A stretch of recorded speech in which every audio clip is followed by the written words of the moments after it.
We're not hearing you anymore. I'm not hearing you anymore. Now we're back on. Thank you for letting us know. Can you hear us now? I can hear you Yes. now. Okay, Okay, let's redo that roll call. All right, Vladimir Nekrotenko, Mason County Environmental Health. Art Whitson, citizen. Jason Reagan, I work for Taylor Shellfish and on one of the industry positions on the board. My name's Constance Ibsen. I'm a guest and I represent the Lower Hood Canal Watershed Coalition. We're intensely interested in this committee. Mike Schneider, Mason Conservation District. Carrie King, citizen.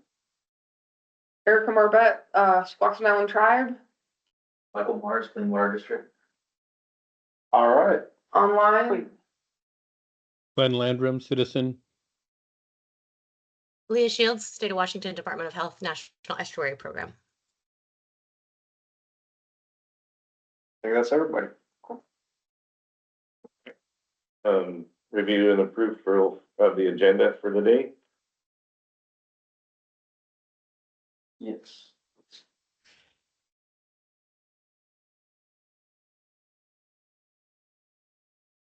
You gotta share it. Oh, I think, right. You gotta open them. Yeah. There. It's okay. I'll make the motion to approve the agenda. So Vlad, do you have a presentation for us? We do. Okay. Okay, so is that the first thing? Yeah, so after we review the agenda, yes, so we're gonna just, spend an hour, going over, what we do for Clean Water District. Mhm. So, and the intent of that, and that's the main reason why I'm recording, Mhm. is, whatever they were preparing this presentation, I specifically instructed them to prepare this presentation as if you're presenting in front of the commissioners already. So this is gonna be kind of our trial run. And at the same, so we can also discuss and talk about the things that we're missing. Also, just as a reminder about the work that we do. Mm-hmm. And I do have a lot of data that I pulled up that for everybody to see at the end of the presentation as well, as a good discussion starter. Okay, we had a motion and a second to approve the agenda. A second, yeah. Yep, all in favor? Aye. Opposed? Motion carries. Oh, and we do have a quorum. Yes. We do. Yeah, yep. Yeah, take it away, Vlad, I guess.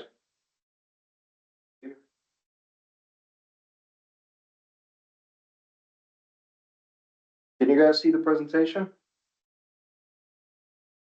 It's not popping out in mine.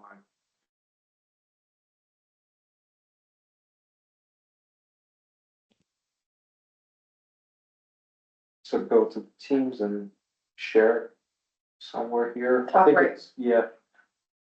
Gotcha. Left. There you go. That way you can see anything on the screen, yeah. Okay.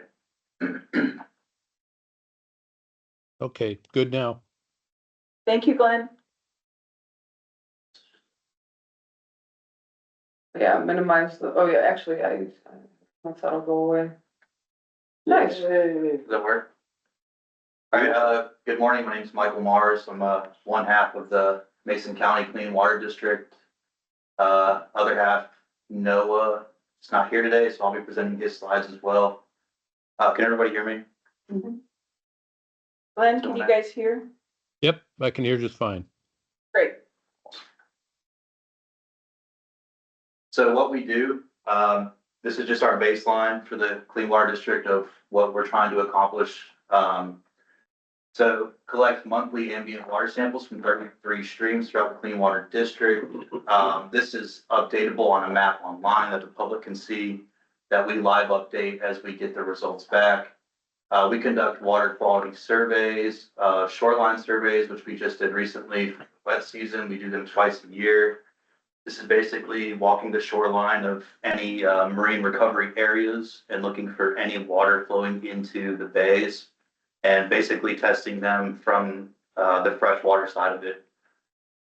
So follow up with septic deficiencies. We have lists, whether it's through ORME or SmartGov, of people that have either need repairs in their septic systems or have missed the dates for either pumping it or for the inspection, whether it be 1 year or 3 year. The reason we keep this list along with the Clean Water District is sometimes the pollution, when we narrow it down into investigative bracket sampling, will lead back to a deficient septic system. So by keeping up with the list and keeping active on it, we can kind of prevent some of that stuff instead of having to deal with it when it happens. Conduct voluntary dye tests for leaks with failing septic systems, or to see where it's putting out the affluent and possibly polluting streams or tributaries leading to these shellfish growing areas. And then we collaborate with DOH Ecology, especially with Trevor Swanson. We go out on the boat a bunch and help him do samplings, and then we do coordinated samplings with him. So we'll pick certain streams or rivers that lead into the shellfish growing area that he's testing out on the saltwater side, and then we'll catch it from the freshwater so we can compare the two to make sure both come out clean. So this is the shellfish protection districts. Basically what this is saying is the legislative authority created a shellfish protection district and established a shellfish protection program developed under this, or an equivalent program to address the causes or suspected causes of pollution. This is basically how we're able to exist. If there is commercial shellfish growing area within the boundaries of the county, then they will have a shellfish protection district, and that is our main goal, is to assist in that. These are two of the things we test for. So we have fecal coliform, which is just a subgroup of coliform bacteria. This is basically an all-encompassing test, and then we actually narrow it down for E. coli, just based on the type of water, what the water is going to be used for, whether it's for processing or for recreational uses. It varies, and I'll show a map in a minute showing which ones we do the different tests for. The E. coli is more precise. It's just the E. coli is within the fecal coliform subgroup. So the reason that we're testing for these coliforms is because shellfish are filter feeders, and so anything contaminated in the water that they are processing through themselves, so they're filtering out, if it includes fecal bacteria or even E. coli, it can cause someone to get sick if they eat it. And so what we're trying to do with the ambient monitoring systems is get the 33 largest tributaries, putting water into the shellfish growing areas and trying to catch it before it happens. You'll see too on here, there's investigative sampling that we do as well. We'll receive reports from people that live in Mason County. They'll say, hey, someone's dumping sewage in the river, and we'll go investigate it. And what happened with, I'll show one of them in a minute, is when a call went through, the growing area was immediately shut down. So all the workers go home. They have to wait, I think it's 3 to 4 days for them to filter out cleaner water, to filter out all the coliforms of the shellfish so nobody gets sick when they eat them. So of course this costs money, and it costs the county money as well. But if we're out there to get a sample, we can get it reopened with a clean sample within 24 hours. So it's good to have that on Mason County side. Just send us out there, we'll get the sample, we'll run to the lab. Next day we'll know if it's clean or not, reopen or keep it closed. So some indicators of pollution, like I just said, the citizen complaints. So somebody sees something weird going on, trash dumping, people dumping stuff in the rivers, random things floating in the river, random smells people call about. And the water samples themselves are how we test whether or not there's pollution in it or not, up to a certain level. I'll describe the levels here in a minute. State or local referrals, so like we'll work with the DOH, the DOE. Like I said, with Trevor Swanson, we go on the boat.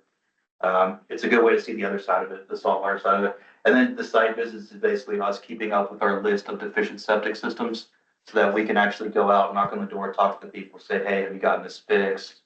You know, sometimes we have vouchers we can hand out to kind of help them with the cost of things, but these are our ways of indicating pollution and where they're coming from. Potential sources, of course, so pet waste. We talked about the septic systems that fail. There's one case on here of livestock where somebody had fenced in the wrong side of the stream, and they had horses and cows that had access to the stream. So we were constantly getting positive fecal coliform returns, which was then alerting downstream at the mouth of the river to the shellfish growing area and kind of setting them up to say, hey, we might need to close for a while. And so I'll get into the one with that, but it actually got resolved pretty easily. The sewer system, of course, just leads with the septic system. Stormwater runoff's a big one.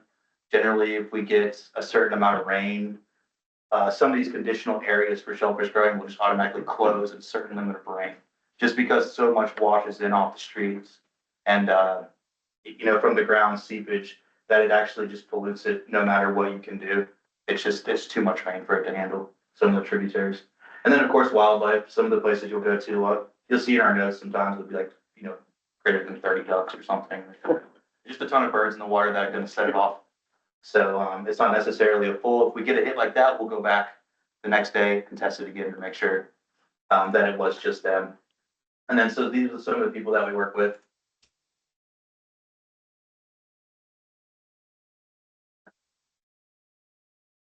So this is the ambient monitoring that I was talking about. We use a YSI probe to gather data. Basically, we're looking for trends over time. There's from 2021, there's data, and we're kind of building a monthly trend report of which months, get the most hits and which ones don't, when it's hotter out, of course, if it rains a lot. So there's the trends there, but we're testing for salinity before we even test it. And then we're keeping temperature, pH, turbidity, and dissolved oxygen. We're keeping all of those records based off the probe we use. So we're indicating hotspots and areas prone to pollution. The hotspots generally lead us into something called investigative sampling, where we're trying to figure out why this thing's coming up hot every single time. So we kind of fan out, do your spiral. You go out and you check the parcels around it and near it. You try to see if they're deficient or if they have something damaged on their septic tank, and you try to go out there and talk to them, figure out what's going on.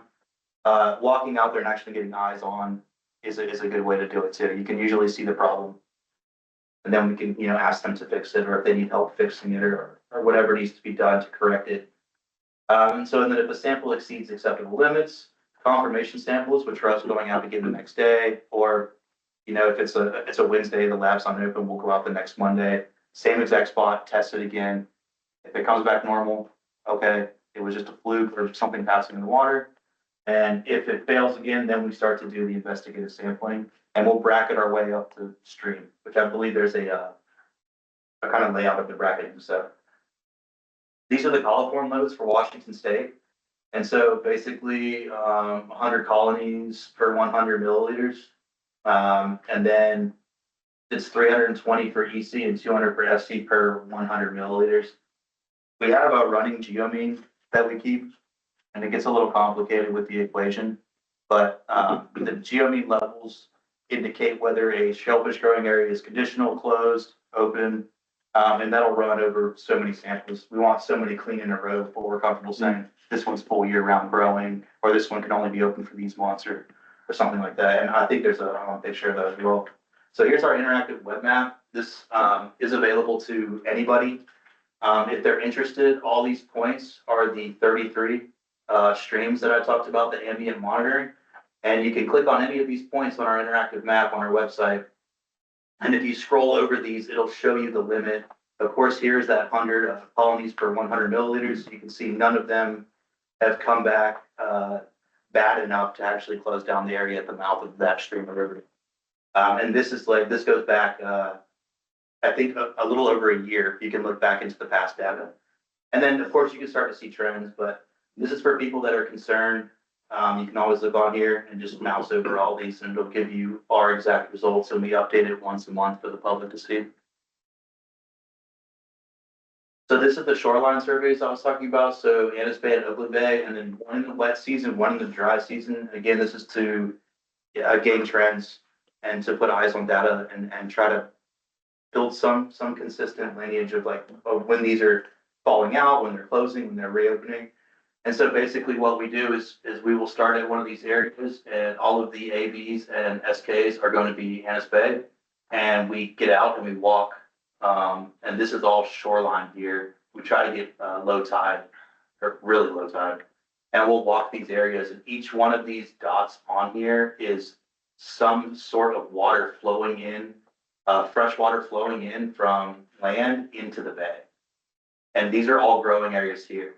And so what we're doing is we're walking and looking for water infiltrating, and then testing it to see if maybe it's pulling some kind of coliform in off the land and then infecting the shellfish. And so we'll do this twice a year. We'll actually walk the entire thing. And this is just Annis Bay. Oakland Bay looks the same. I think it was 27 samples for one and 26 for the other. So we added one too.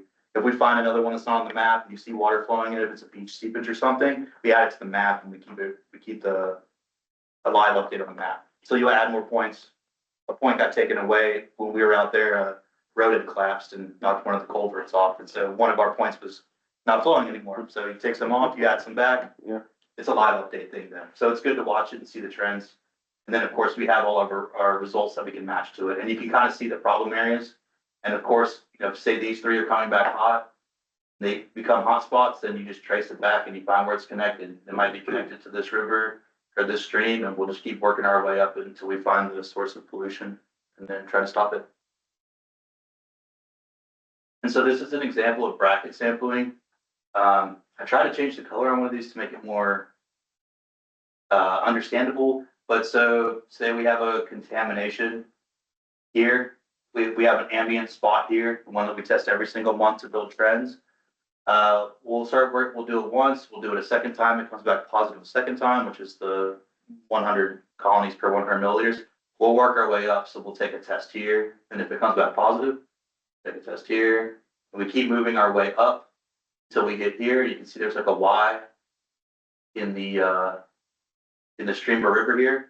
So we'll go up to here. If we hit here and it comes back negative and clean, then we know it's coming from here. If we hit here positive.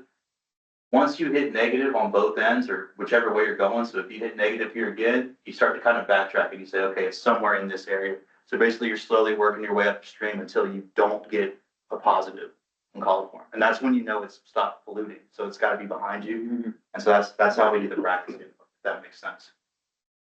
And then of course we could use this evidence if enforcement is required. So we do have people for enforcement that will actually go out and ticket people. And so if we can get the evidence of this, they can add it to their case and it helps them when they go to court to get it solved or to find them, whichever the court decides on. This is just a basic layout of the deficiency follow-up, just basically our protocol of door knocking and trying to talk to people that we have on these lists that we either don't have phone numbers for or emails for. We'll just drive out to the address. If there's no trespassing signs, door, we'll talk to them. And we'll kind of update the notes in SmartGov as we're kind of building this case and trend of this parcel, and trying to figure out if it's even in the marine recovery area, and then what needs to be fixed on it. SmartGov is our database that we use. Oh, sorry. Yes, so that's the database we use to track the deficiencies. And so basically, just trying to get basic information. There's a basic sheet that we take out there with questions on it. A big part of us is we're there to educate them. So basically we try to tell them, hey, it's way more expensive to get it repaired, or if you get a fine from like the EPA or something. We try to explain why we're actually out there, because of the shellfish areas. That's the main reason. Because people will say, oh, well, I'm just washing my dishes in the stream and stuff. It's like, well, that would be okay if there wasn't a shellfish growing area at the end of the mouth of the stream. Like some people don't understand. And so we're there to kind of educate them and go, hey, this stuff's flowing down. It can get people sick. It gets people sent home. They can't work. They're losing money. So some people get it, some people don't, but we try to get out as much information as possible.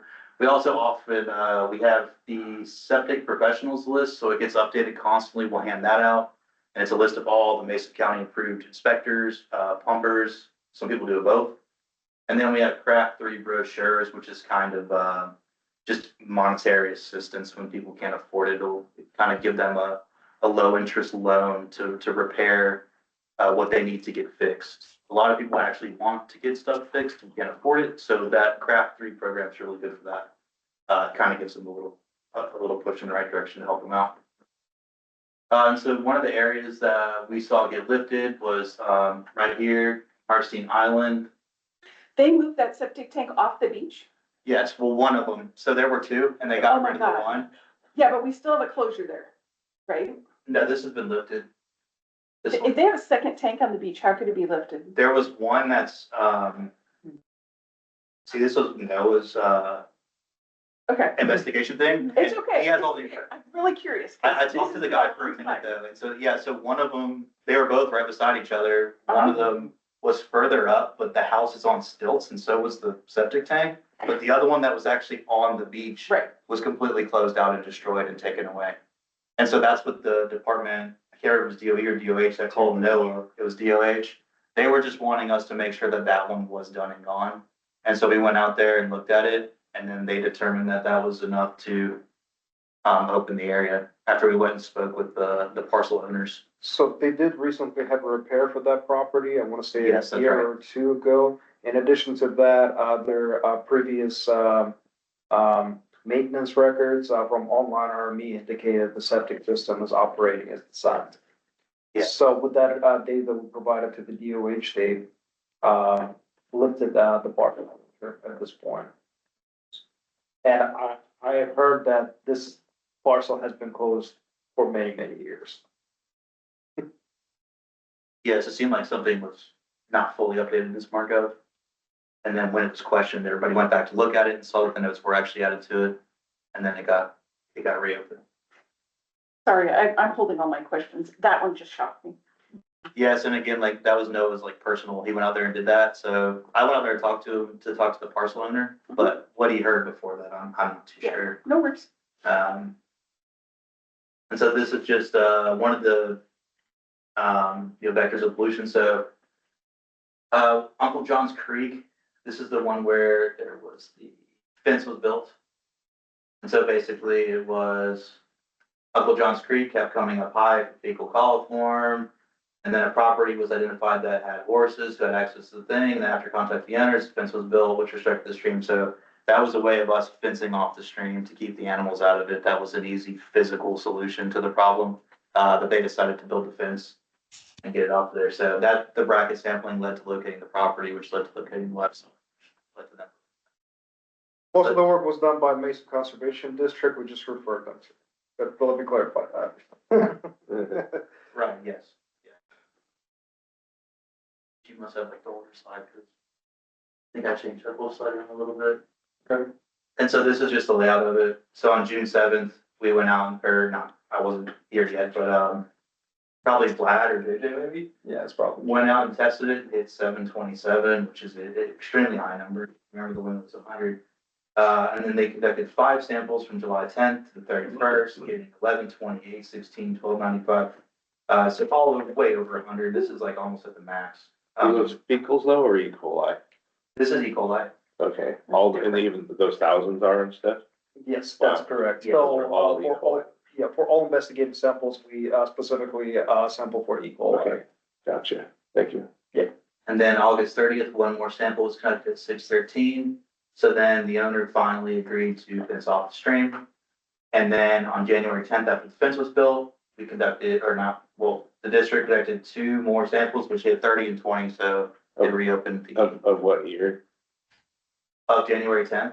So that would be 2024. Okay, And what have the samples been since then? The samples for Uncle John's Creek, Mhm. I would have to go on the ambient map and look at what the past has been. But so far since I've been here 3 months, but Yeah. in the 3 months we haven't had any.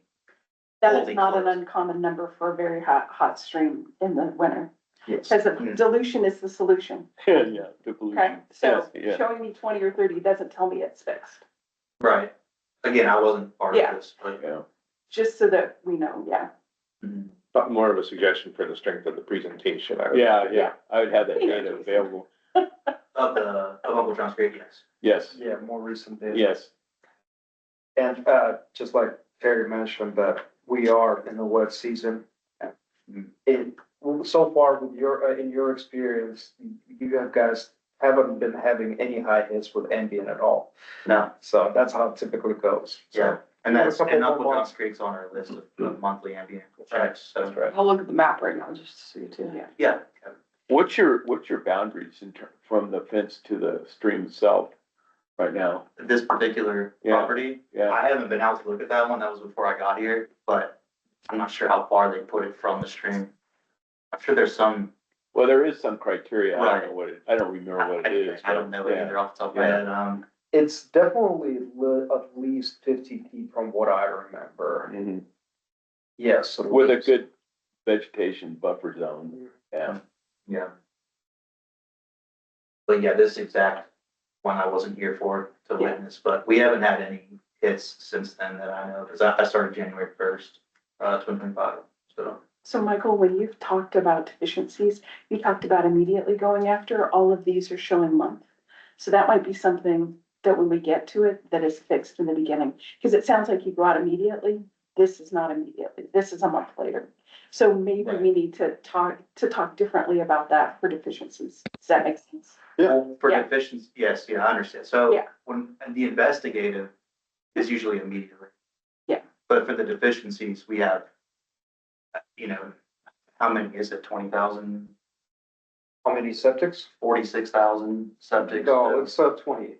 28,000. So, But we'll talk about that later. Keep going. Thank you. yeah, I see what you're saying though. Yeah. To clarify, absolutely. And this is an investigative example. So February 23rd, we received a report, someone he's, This year. this year. Had dug a trench from their property into the creek. It was intentionally spilling sewage from an RV into the creek. So on February 24th, we received a call notifying us of the incident by phone. So the Clean Water District then notified the DOH. A 72-acre closure was placed at the mouth of Johns Creek due to this report. Halting active shell fishing operations. Clean Water District then visited the location of the spill and spoke with the worker on site. Said the trench was dug to divert pooling rainwater. It seemed like they were trying to create some kind of gravel parking lot or something that was flooded, and they dug a trench towards the stream that had then dumped all the water that was like flooding the area they were trying to build. And so I talked to the guy, and then when we went back out there the second time, he was already kind of filling it in. So we took a sample 15 feet downstream from where he had dug the small trench down into it. And then turns out they weren't dumping sewage. We couldn't get any hits on that on Johns Creek. It came back very low for E. coli. And it was properly connected. So there was a trailer on the property we checked, and it was properly connected to the septic system.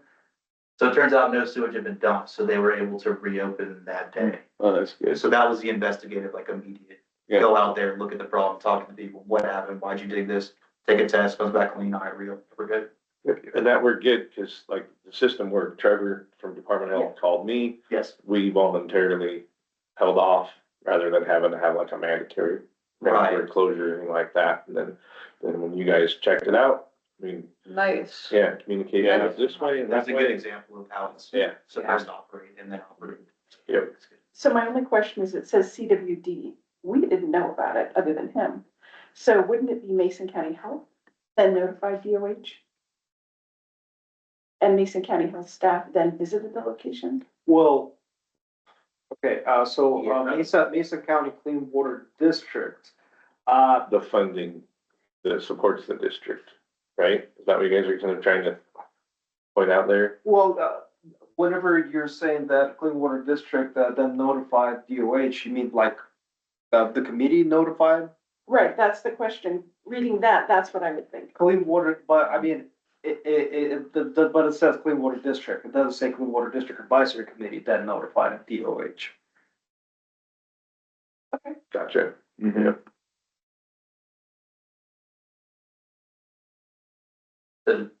So leave the CWD. Is that good?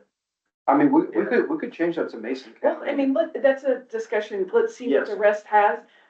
But if that's gonna say that sort of stuff, then we all need to be in the loop when those calls come in. So that we know. Well, let's just say like, I'm sure we would all be fine if you said Mason County Health Staff, Environmental Health Staff, Yeah. that's totally fine. You could also say CWD staff, like, that, Yeah, either one, okay, yeah. And then this is just a visual example of that. So the last one was talking about Johns Creek. And just to put it in perspective, a visual perspective, so it just empties out here. This is a large growing area. All of this green is an open growing area, so it can be closed due to these incident reports or positive hits on samples. And the yellow is kind of a conditional example as well. This would go back real Yep. quick. Do you know exactly which area got closed? Was it the one that is light green?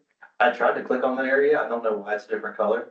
We can verify that. I think that's gonna be useful information to. Basically, They wanted 1,000 feet from the mouth of the creek. yes. Yeah. Yeah, because remember, it was a radius they gave it. Yeah, It was like a circle radius of the area. Okay. It ended up being like 72 acres. I still think that that would be good information to throw on the Yeah. presentation like you did with, the closed, parcel. Where's Elder's Beach? Oh, it's over on Church Point. So they're no longer using that mouth of Johns Creek for Elder Dig? Oh, they're, it's on the spit there, Terry. See that little tiny green? Yeah. Right there, and it was not. So that was not affected by impacted, the- okay. thank you. Yes, I I just wanted, more granular that's a knowledge than really I have. important area, so just wanted to make sure that if we were gonna talk to the commissioners about it, that if it was in the impacted area, that we talked about it. Okay. Good fun. Yes, sir. if the tribe does harvest though, within, on the state land there Yeah. in the mouth, but there was no scheduled digs. Yeah. At that time. Suffice to say, you could also say like, intersperse the idea, the understanding that there are tribal digs in addition to commercial digs, but we'll come back to that at the end. Okay. Yeah. So this is another example of someone we work closely with, so this is their, You know what, I don't wanna interrupt, but it might actually be interesting and good for the messaging. Is we were scheduled to dig there that night. okay, We moved and our crew dug elsewhere. okay. Yeah, Just, I guess maybe to further show how Yeah, partnership work. things function there. I think that's, Absolutely. I agree. Yeah. And Erica, you didn't have a dig that day? That night? No, I feel like we might need to, feel like you're more in contact with Eric and Raina probably than I am. I and know We should all the probably put digs. these guys in Yeah, I know contact. Cause it's, so you don't, the parking is not a challenge. Right, I will get you a map of tribal harvest areas, like the whole sound Right. is tree resources, but there are specific places, as Terry and Jason mentioned, that are important, so I should try to get you that. Thank you. Mhm. So, this is the Blue Heron large on-site sewage system. which Isn't it has- located in Big Bend Creek? The pipe, What's that? the pipe actually is in the creek. It's on the, For- lays on the bottom of the creek. For this? The transport pipe. And so this is, just another example of our, cooperation.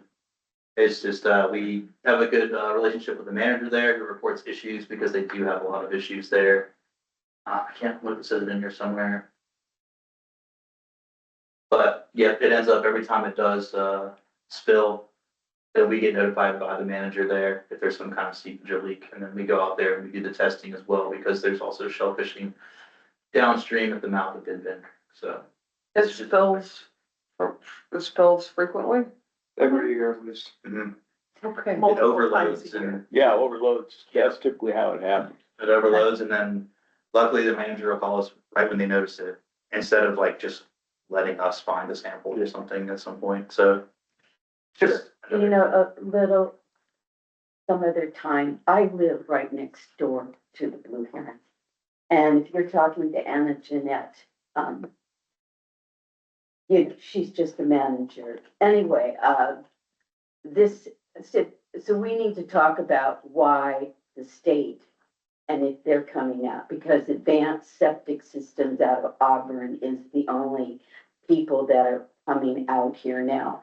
And it is every time it rains. And finally, it looks like, they were saying, oh, it was a valve and they're supposed to go to this section and then that section and that section. Oh, it's all gonna be fixed now. This is a couple of months ago. No, it isn't.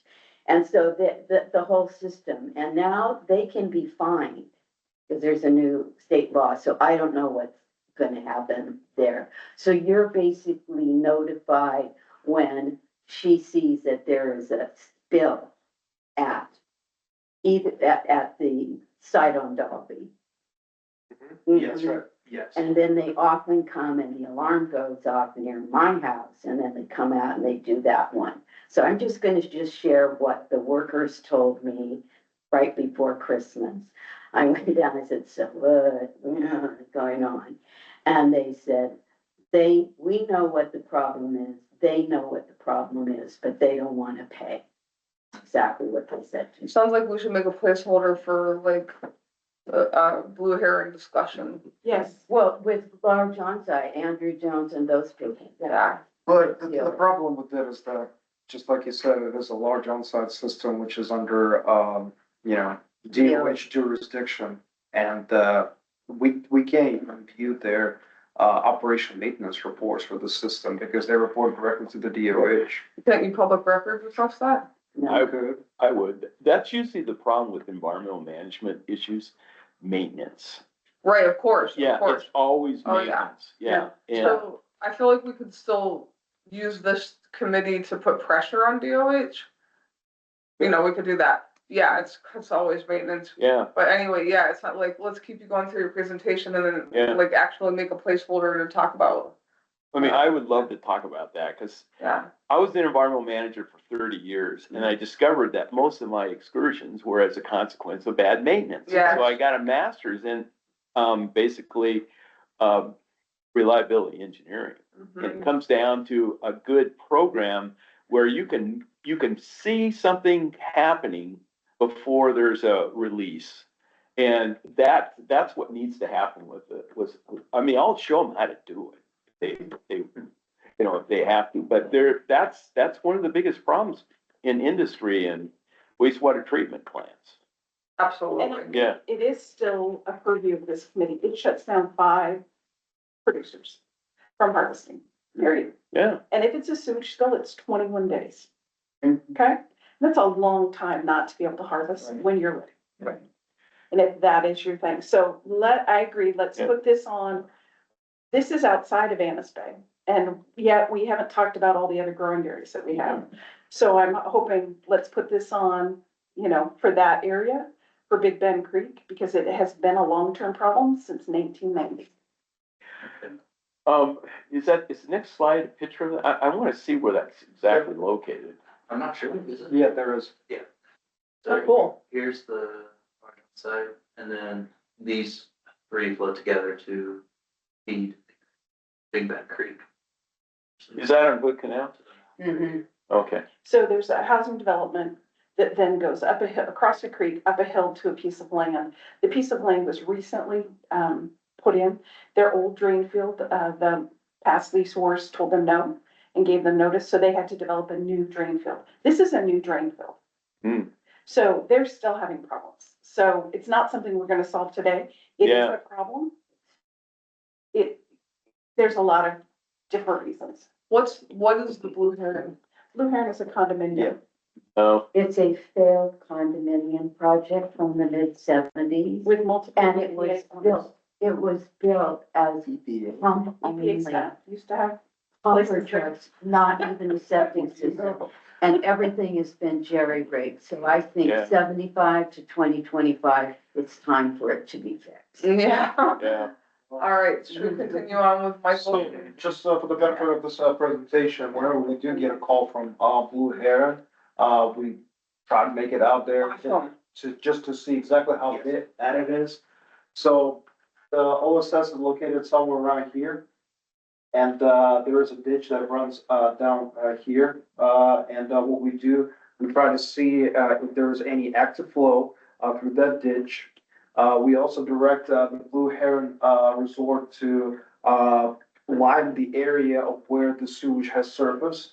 And then if we do believe that it did make it to the stream, we'll go out to the Big Bend, our sampling site located right here or here, and collect our samples there and see how bad it is and provide the feedback to the DOH so they can determine whether or not the shelter growing area closure needs to occur. It's a good example of a drain on your guys' resources. Yeah. You know, what I would almost insist, Yeah. they go to batch. You don't release until you basically meet standard. Well, that's what that's what we had to do. Yeah, that's what we always had to do. And you basically have to provide the, the storage area to do it. But, It's a mess. yeah, that's too bad. We'll keep going with the presentation. Yeah, right. Yeah, I sorry. think we can, yeah, in the Yep, future, this is we a good can one. forward that one for Yep. sure, yeah. Excuse me, real quick on that picture, that doesn't look like where the blue heron is. It's not, Glenn, that's where the drain field is. Yeah, They Oh. pump up to a tank and then they distribute to a drain field it's about a mile and a half. across the, in the creek. It goes up to, well. Over the river and through the woods. It's and a everything. very long transport line. Yeah. So you don't have any way of being able to verify that that's not And leaking we either. need to talk about that some more. In addition to that, they also did, one of the last calls that we got from them was actually, I think it was the pump station that was, failing, that was, located like, I wanna say western side of the, Blue Heron. Does that sound about right, Constance? Whatever they had that, pump station? It's right Fair. down the little private road, right down from my house. Yeah, it was like right here somewhere. Right? No, it's closer to the road. It's almost on the 106, yeah. Gotcha. The next clean water district. Absolutely. Or later, From the sub. later this morning, yeah. Yeah.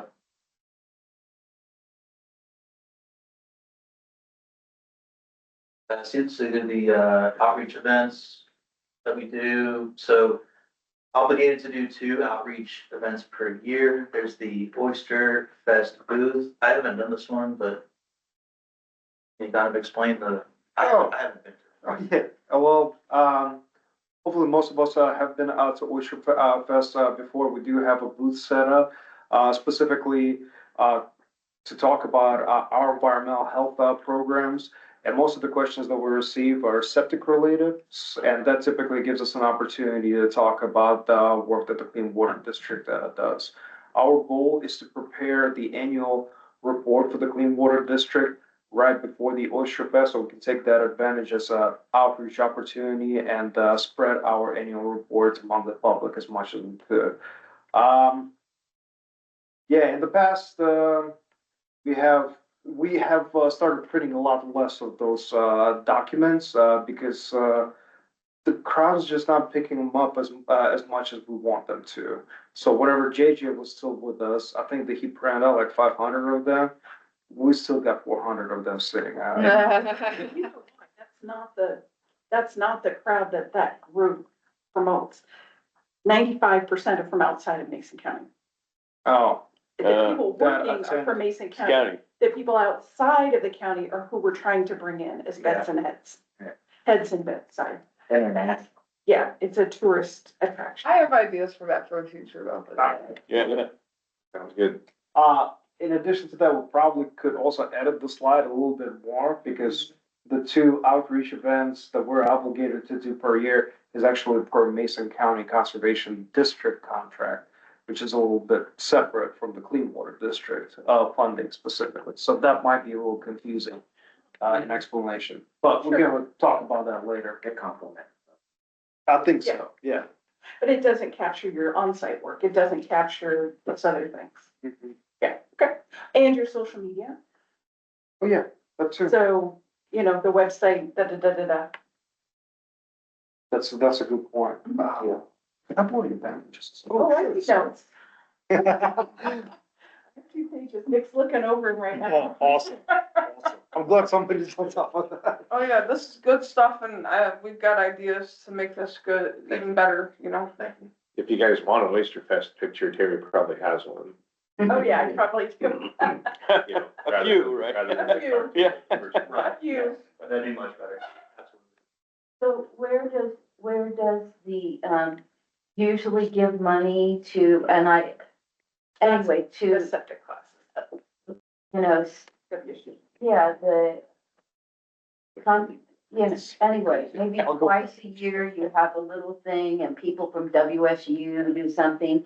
You did the last one where WSU just did the landscaping, but you did the other one, which was much better Yes. than when they do it. you But- know, but because that- you know that's how- specifically you know for the what's on-site going on. program. Yeah. Yeah, this is, those kind of outreach events were specifically designed for the on-site group. I do talk a little bit about water quality there, but mostly it's just the septic background. Yeah. Yeah. Yeah, okay. But yes, we do have those events coming up as well. And in June 2025, Mike, Noah, and Tessa with WSU Extension will be presenting at the Mason Lake, talking about harmful algae blooms. Oh, that's right. Yeah, we schedule you guys to do Awesome. that. Yeah, that's gonna be cool. I can't hear somebody talking. No. Oh, in the next room. So this is an example of our annual quality report. This is what I was just talking about, handing out, and it's just basically our numbers from each year. So Oakland Bay of the shoreline survey, we identified, I wasn't here, but 2 hotspots, and then just basically 8 hotspots for North Bay. The canal, 86 surveys, 6 repairs, and so these are like the septic areas that we got repairs on. So Oakland Bay, 49 repairs. Then there's the back as well that we hand out that shows each location of our ambient sampling, and then kind of the geo mean, the running trend of where they're at. So if you'll see this one, Lynch Creek's a problem area, a hotspot. Whereas up here on Hood Canal is just much cleaner. This gives us a view of kind of see the areas that are troubled, so you can kind of focus more on there when we're doing our site visits or door knocking or going through the SmartGov, our database, just chasing trends. So, just FYI, this is technically considered a brochure. If you go on the slide before that, there is a QR code that will take you to a more detailed, comprehensive report of all of the work that we conducted over the year. This is more like something that we can hand out easier. And it basically just has all the numbers from the year. So, July to June, assessed a total of 391 properties with deficient septic systems located near streams and shorelines. Educated the owners, and then 58 followed up later to report that their systems had been repaired. So it's just slowly keeping that list down, keeping up with the parcel owners and their septic systems. And also depending on how willing the homeowners are to work with us through outreach and education. If they're not willing to address their issues, that's whenever we move on to the next step, which is going to be enforcement. And that's where our enforcement officer, Andrea, will go out and do some more disciplinary action. And then that could lead us to doing more investigative samplings, getting as close to the parcel as possible so that they can, so that she can then use it when she goes to her hearings or her court days. So we kind of back her up and she backs us up. So it's nice to have that relationship. Just one thing, because when you say court date and court with talking about Andrew, we do not do anything about enforcement with the court, Burleson, any of our. No, those kind of activities are done in support of our enforcement program. So with our program, the Clean Water District, we do not conduct like direct enforcement. We try to reach voluntary compliance through education, and if we're not getting cooperation from the homeowners, business owners, whoever that we're working with, that are having issues, that's whenever we would have Andrea involved. Right. But it's not the court. So that's what I want to make clear, that we do not have any type of enforcement program that would go to our district court or the court, the attorney. Unless they would require summon us as expertise, expert witness or something Right, like that. exactly. Alrighty, so now this is gonna be the more exciting stuff. Sorry, Michael. The reason why we're all gathered here. So this is some of the data about how many taxable parcels were out there, and with the tax fee after the Mason County has been established. So you can see how the number of properties. I don't understand why it says 40,000. Shouldn't be 40,000. Parcels? Yeah, Taxable parcels? yes, Yeah. taxable Yeah, that's parcels. why- Now I'm wondering why it went down by 3,000. Mhm. So, and that's the other, fun fact about those particular numbers. The first year, it was, the numbers, were conducted by the assessors. And, they just didn't go through it in, as much detail as we do. Mhm. We actually run our numbers, through ArcGIS. Pretty much eliminating, all of the taxable, parcels. So the numbers that you have from 23 to 25 are more accurate. Oh, okay. So, but the next slide is actually gonna show you a little, the actual amount of, revenue that we have generated as a clean water district. But this is just, to give you an idea of what's, our, estimated budget is based off, and, the tax fees. Our, target is, 220 to better, support our current staff. Whenever I talk to our finance, manager, I ask him, how do we do with the budget? Did we go over? Did we go under? Well, yeah, we were able to spend all of, the money that we, had estimated, which was for 195. But we did also spend an extra $40,000, that came directly from the, FPHS funding, which is, Fundamental Public, Health Funds, right? I think I got that right. So with that being said, that's why we are estimating it being at 220 as being our target. Next one. All right. And just, for the comparison, purposes, we went ahead and compared ourselves, to, several, counties. Some of them are our neighbors.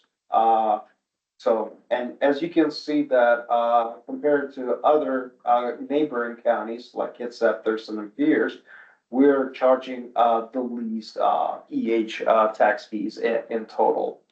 And at this point in time, it's only covering the Clean Water District, while the other counties, they have a little bit more comprehensive, taxing.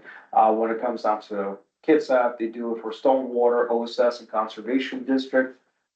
Thurston, they, have two different, criterias, how they charge, for their, marine recovery areas, depending if it is, how close they are to the body of water. If it is, less than 200 feet from the body of water, then they, meet, the $225, as they fall under the high risk. And, if they are more than 200 feet, from the body of water, then it's gonna be low risk, therefore 141. Pierce County, they have, they charge separately per parcel, 129 for stormwater, $10 for the conservation district, and so on and so forth. At the previous, meeting, we also have, received a request to take a look and see, what Grace Harbor, Pacific, and Clallam, charge for and they don't do any of that whatsoever. I'm also considering maybe taking a little bit of a broader look at just specifically the counties of the Puget Sound and see if we can get, more information. Perhaps, I mean, yeah.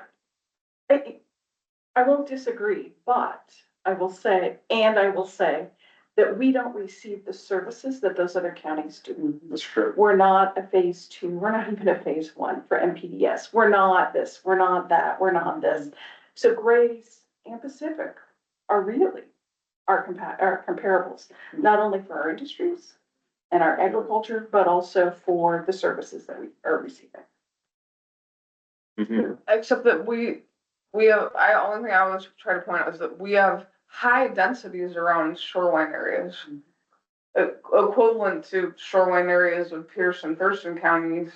I've really scrutinized Grace Harbor and Pacific. I'm sure they have, they have cluster developments around shoreline, but our our county population density is on our shorelines. And so we shouldn't delude ourselves with like, well, we have a low population. Most of our population is on the shoreline. Right. Anyway. That's true. And minor thing, but Grace Harbor is GRAYS. Oh, boy. The other thing, just because of the commissioners and their role on the Hood Canal. Look at they do Yeah. a clean water district. I can't remember what they currently charge. I think it's Yeah, that'd be the $50 one. a year. I can, pull that But down. that, I mean, that has one city, is more similar, and our commissioners currently plan with them Okay, good. Oh, as they work on Hood Canal Oh, yeah. issues. So that would be reasonable. Fitsap is a little out of the norm. All right, the next slide. And this is, the data that I received, directly from our, finance, manager. I asked him specifically like, well, are we actually collecting 100% of our taxes? And those are the numbers that, the actual revenue that we received from 22 to 25 at the very top. And, as you can see that, you know, we're all budgeted for, over 200, and each time we end up, going short because of, how much, taxes that we receive. So after that, what I ended up, doing, I estimated, I did the math, to figure out exactly how much do we need to increase our current taxes, in order for us to meet 220K.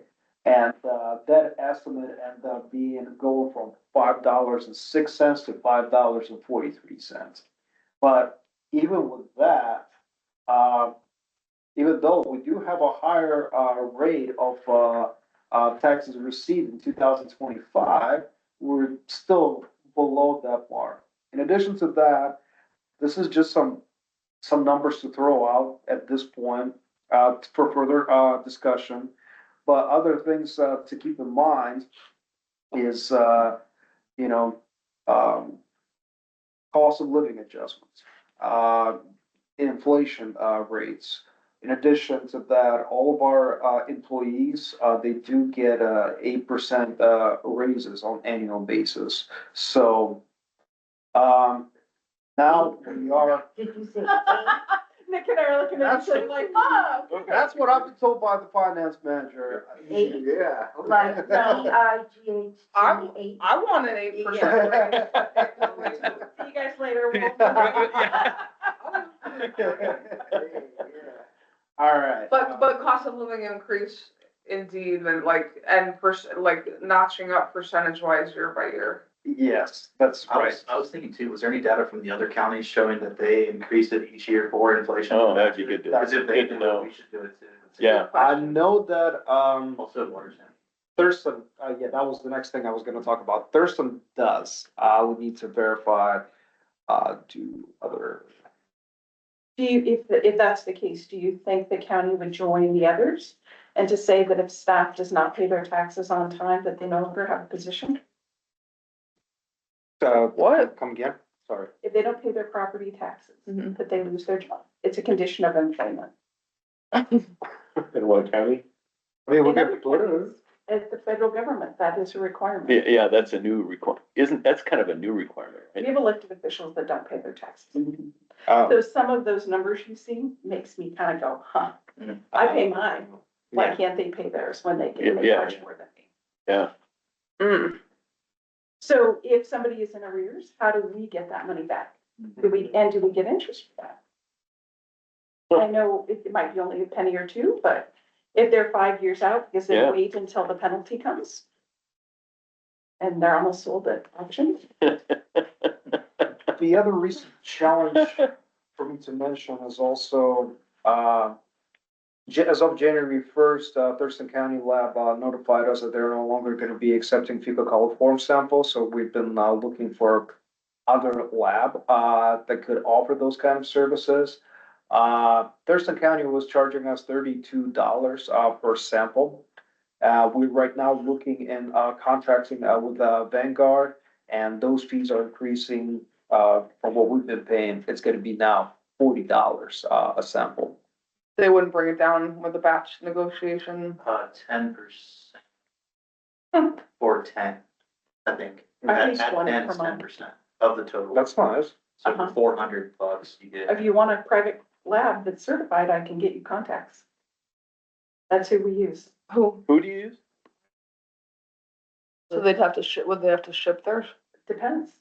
if you're close to one of their drop locations, I'll pick up, but let's talk Oh, about okay, that later. yeah, sounds good. And I'm not sure Okay. that, I mean, that's one of the questions we have to ask is, do we need the ambient monitoring program? Or could that help us save a lot of money and could we do something else? But that's a different discussion, keep going. So this is pretty much the last slide at this point of time, where I do want to present the commissioners with several options. First option is the simplest one, where we just ask them to extend the sunset date. Either give us another 5 years, set us up for it being indefinite, would be the best.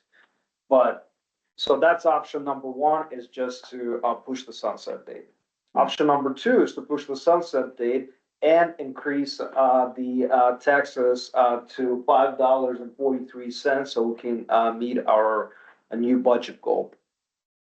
Third option is move the sunset date, increase the fees, and then see if we can negotiate an increase of fees by certain percentages based on the cost of living adjustments and other things that I brought up earlier. I think that pretty much covers it. I mean, the fourth thing is, I guess, option would be extending the sunset date, keeping the fee as is this year, and then start increasing them from year to year. I guess just different approaches. That's what I'm thinking at this point. But again, open to thoughts, suggestions. I think this is a good place for us to start the discussion. I would love to hear more feedback about the presentation, see how we can better improve it, and make sure that it's valid and relatable, and the arguments that we are utilizing are strong enough to be able to convince our Board of County Commissioners to help us out. Can we stop sharing so we can see who's online? That's Please. Great start though, you guys. Yes. So Glenn, any thoughts? You've been online, you've been quiet. We've been able to pop in. Yeah. When I look at something like this, for me, is make it more Mhm. simple for the commissioners. So fewer numbers. My 30-second summary is, we do good things. We're actually really cheap to do them. Tourism and eco has a tremendous benefit. And lastly, ask for more. At $5 a parcel, I don't care. Make it $6.50. Outrageous. Yeah, Come on. I was gonna suggest, yeah. The things you're doing, and then Yeah. let them bring it down to $5.50. I wouldn't give a darn about those who don't pay yet. Put enough in there that 85% that do pay, that's what we're running off. And just state that's all we can plan on. But all the other work you've done is still really valuable. Every time they ask a question, just blow them away with facts and figures then that Right. show that's proof of what you're doing. To me, a lot of bang for the buck. Make it clear to them. That's what's going to sell them in my mind. And that the county lives off tourism in many ways. This goes bad. We get, hotspots that shut down swimming in Hood Canal. It'll be a different world. Let Alderbrook shut down. See what happens. Anyway, that's kind of my thought at this point. You have tons of data. It seems to me it's too much for commissioners.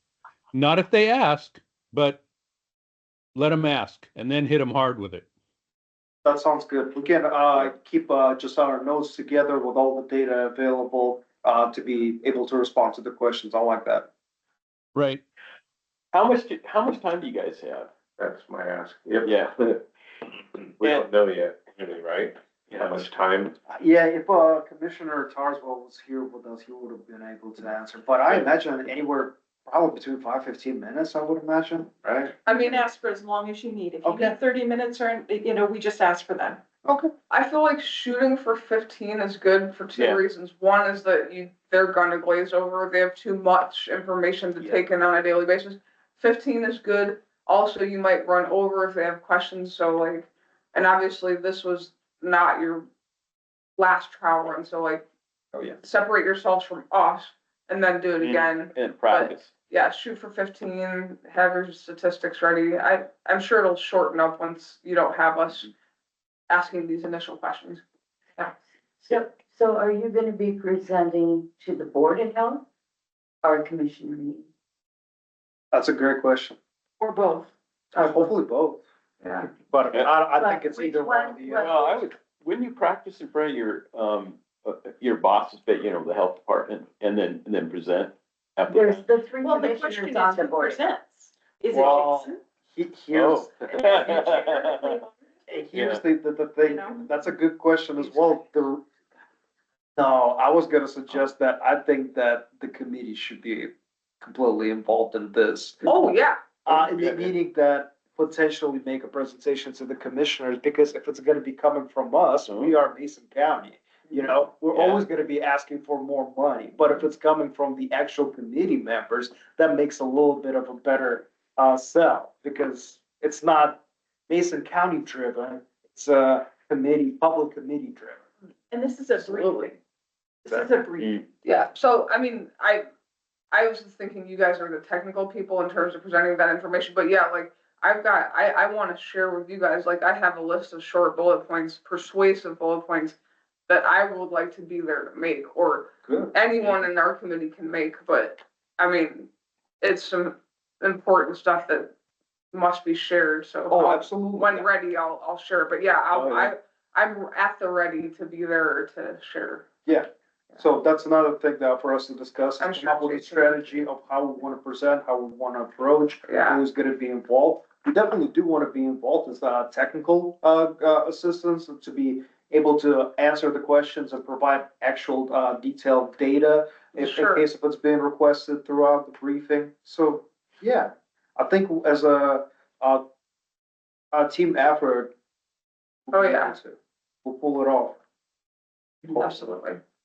Yeah, I wouldn't take out any charts, but what I would do is like the real busy ones, you know, that you're showing, I would just underline the issues that you want to pop out of that sequence and say, hey, you know, this is, you know, and title that, this is the regulatory, this is kind of the regulatory basis, but just let them know that you know, we got the data here. That's kind of it, and then move on. Yeah, so it makes it really quick and concise. I was, in my presentations, you know, when I start, I say, this is what I'm gonna tell you, then I tell you, and then I summarize what I told you. Okay. I mean, that's how I set my presentation. We'll do that.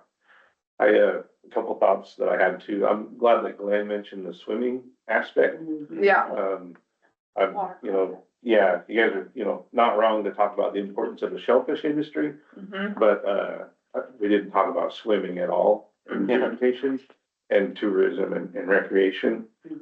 And then also the fact that it's illegal to pollute the waters of the state. As far as the deficiency follow-up,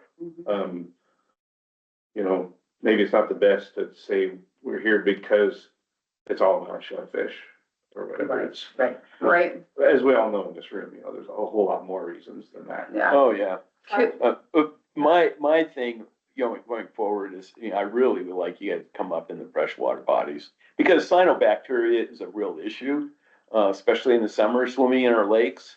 You know, we don't want people getting sick as a consequence, and it's starting to happen on Mason Lake in the wintertime, and we got our dogs down there drinking out of the water. You know, one dead dog's gonna be a real embarrassment. I know I've heard this before, but like, we don't have a lake program, but Terry, I feel like you told me there was some kind of lake monitoring, but it's not part of this. Formerly, No. there was. Department of Ecology had something going on in 89, 90. So there's no in-house lake program, that's the There was. point. Mason County did. There Yeah, was. there was. Mason County did. Yes. Ecology did, Mason County did, Yeah. WSU did, Washington Sea Grant did, we've all done it. That's why we have lake management districts that now do it. Okay, but so. But the Lake Management District on Mason Lake is only getting rid of the macrophytes, the invasive macrophytes. With the other. Yeah, because I if you know. Look at ours is for shellfish. That's right. And I keep bringing it up, and I hope you guys help me with this, because the folks that are running that program, they go, no, we don't do that. I go, why do you think that stuff is growing? Yeah, see who the current chair is, because I'm the one that actually set up that lake management. Okay, thank you. Okay. Yeah. That's something, that's something that's important to pursue. though, Yes. For sure. And what, you guys could fund it out of the 1% fund. We could make it, yeah, we could make it. And the beauty of it is, it could be all done by volunteers except for the lab part. Right. And we would, you know, I'd love to have the, Isn't the PD holding the lake management district now, not the county? but I would love to have the educational essence, you know. Sounds like we need to light that thing up. Oh, yeah, yeah. I'm pushing and they're starting to come around, but and you know, I'm also, I mean, I'll do all the water sampling if it's necessary. I've got all the information on what they did back in 90, you know, all the locations and things like that. But it will really help your program out if we have you know, we could do a little bit of E. coli sampling too. His program did that. His predecessors did that in the 2000s. Yeah. They started like monitoring for all the county lakes. So he somewhere in your files, you have that. Yeah. I was never given it. I was brought in as a guest speaker to deal with things, but did not get the data. So, but if we can move on. Yeah, move on. But that's in the horizon. Yeah.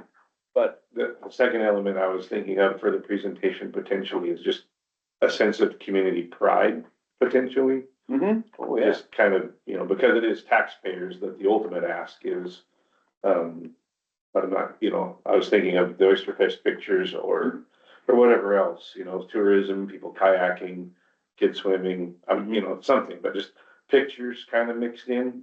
Again, you know, I Nice. don't want to make the thing longer than it needs to be, but. That's a great idea. I have a, couple pictures I could share too.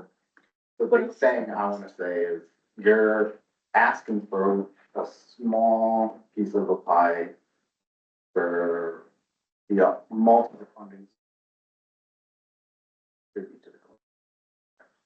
Leveraging. Your leverage. That's, I would say, I would present $5,000 to show how small of a piece this is over the larger effort. The funds are being put in by Flushing Island tribes, Tacomish tribe, the conservation district. You know, the NEP program Yeah. okay. is putting more than $1 million on it. So maybe what we could do, maybe we need to create a joint slide, which is a table, which is like entity and annual investment. Right. Okay. So it's like, let us all show our contribution, that this is a community effort. Mason County needs to show their part of the team, right? They got to put it up. So for me, one thing, and I think glad that you were there when I was at the Board of Health meeting, and they have public comment at the end. And when I mentioned that, Mason County spent 0 of general funds on environmental health, that I wanted them to, maybe discuss that, because we also, from the Lower Hood Canal Watershed Coalition, our thing is we've got to have some education, some incentives maybe with the education, and also the big nasty E word enforcement to make this program work. But they don't put any money in it. And really, it seems like they're almost proud. And the other thing is that because I've been going to the growth management update meetings, oh my goodness. So the commissioners are very clear, now all 3 of them, and they say, now you're doing the minimum. You're doing the what? You're doing the minimum. Now remember that, we're only doing the minimum. Oh, at the required. CAC meetings.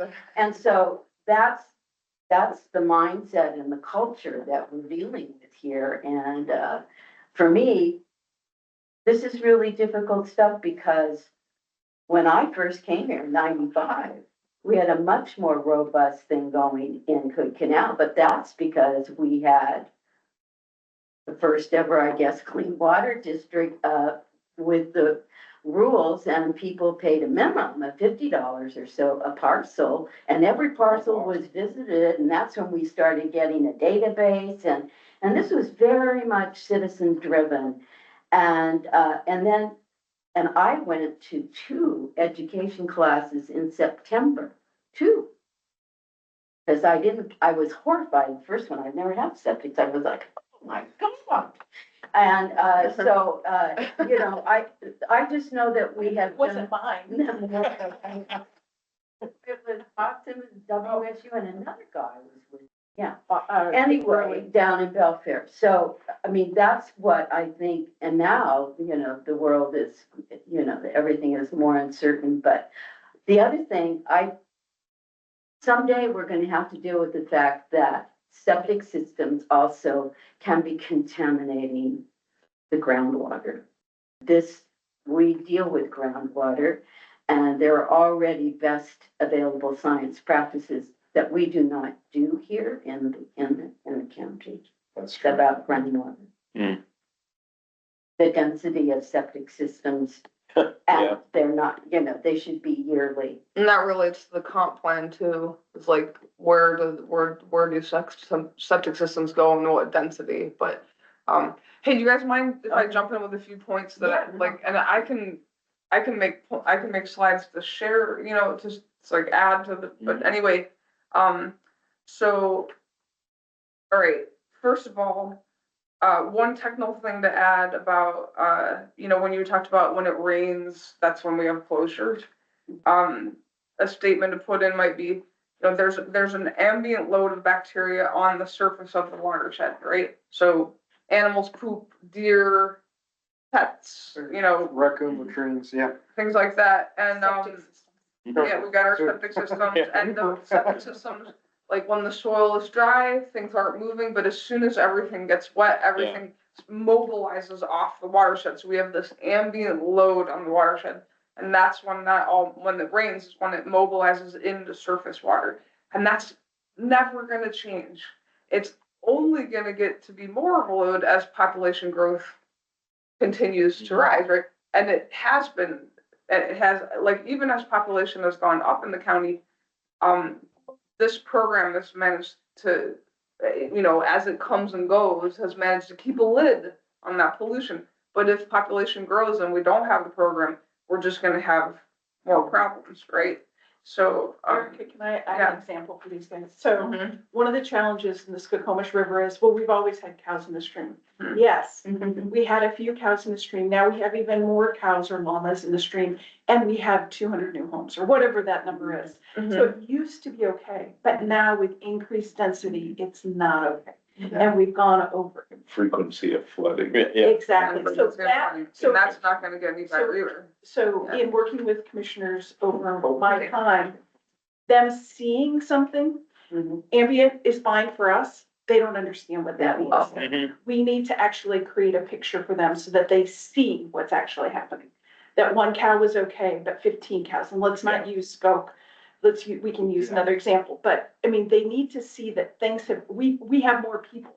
And so, yeah, one deer used to be okay, now 50 deer are not okay, whatever it is. Use Oakland Bay and the emergency closure. That's the best story. Which emergency? Back in 2014, 2014, 21. 21. Well, Caves and Creed. Oh, I see. Oakland Bay, Open farms is. Yeah. Maybe not call them out, you Yeah. know, but okay. the situation, you know. what I It's mean? public information, it should be called out. But Yeah. just create a mental picture for them so that they can relate, Mm. instead of using technical words. Okay, yeah. Mhm. Well, how do you Visualize. say to the layperson though, like, human activity comes with a certain level of bacterial load.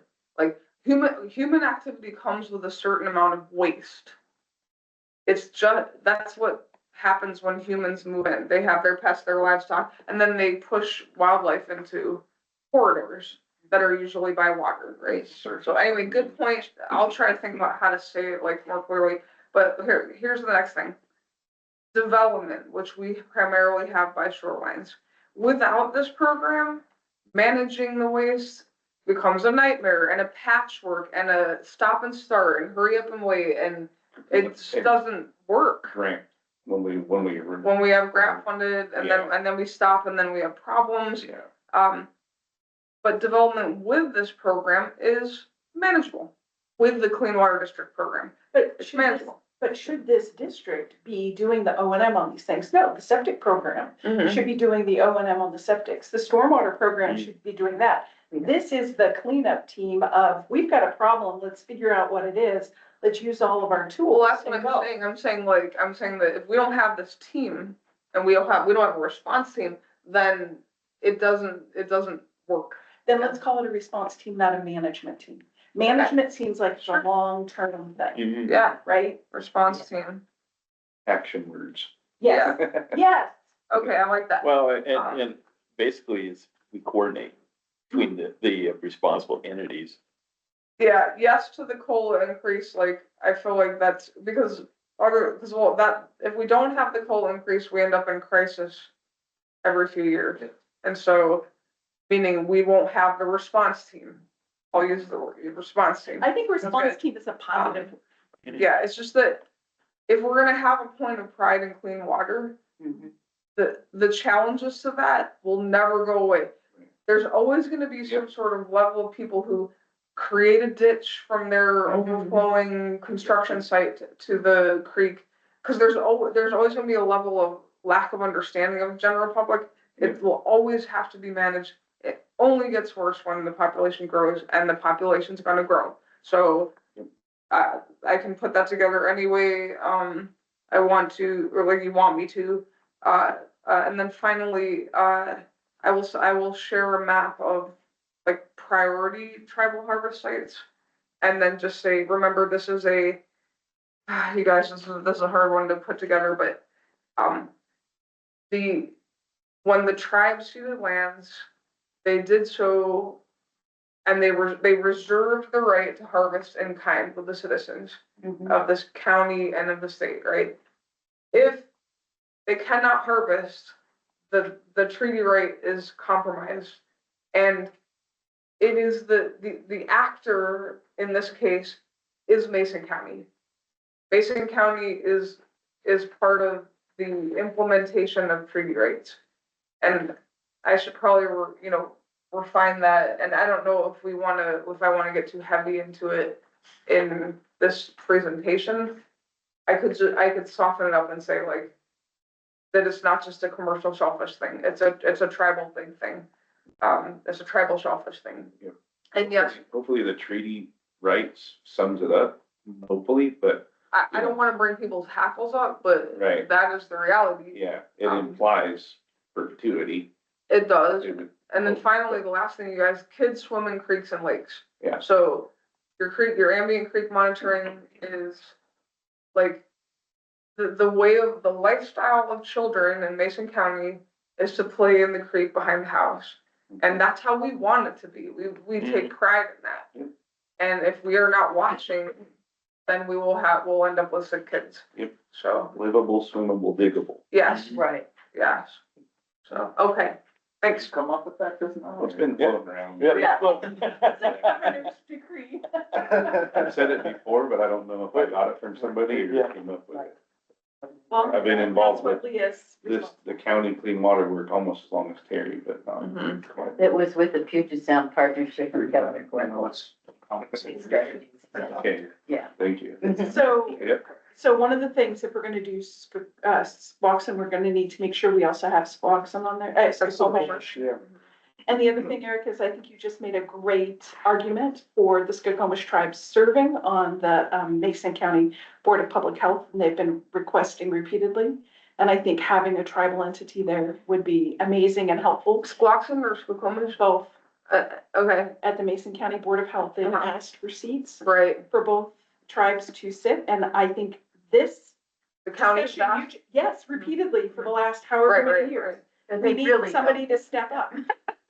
So, sorry. Well, it's like, maybe. We need somebody to step up so that you can make this argument Yeah. at those meetings. I- It's just yeah. here is not gonna be enough of a layer. Right. It's one layer of a I've heard cake, that it's a before. 3-layer cake. Has it been done government to government? Yes, I wonder what the deal is. I don't know. I forget, what's her name, Rachel? There's somebody in your health department. She came to one meeting. I don't know if she understands she's on The person needs to come from natural resources, I'm, probably.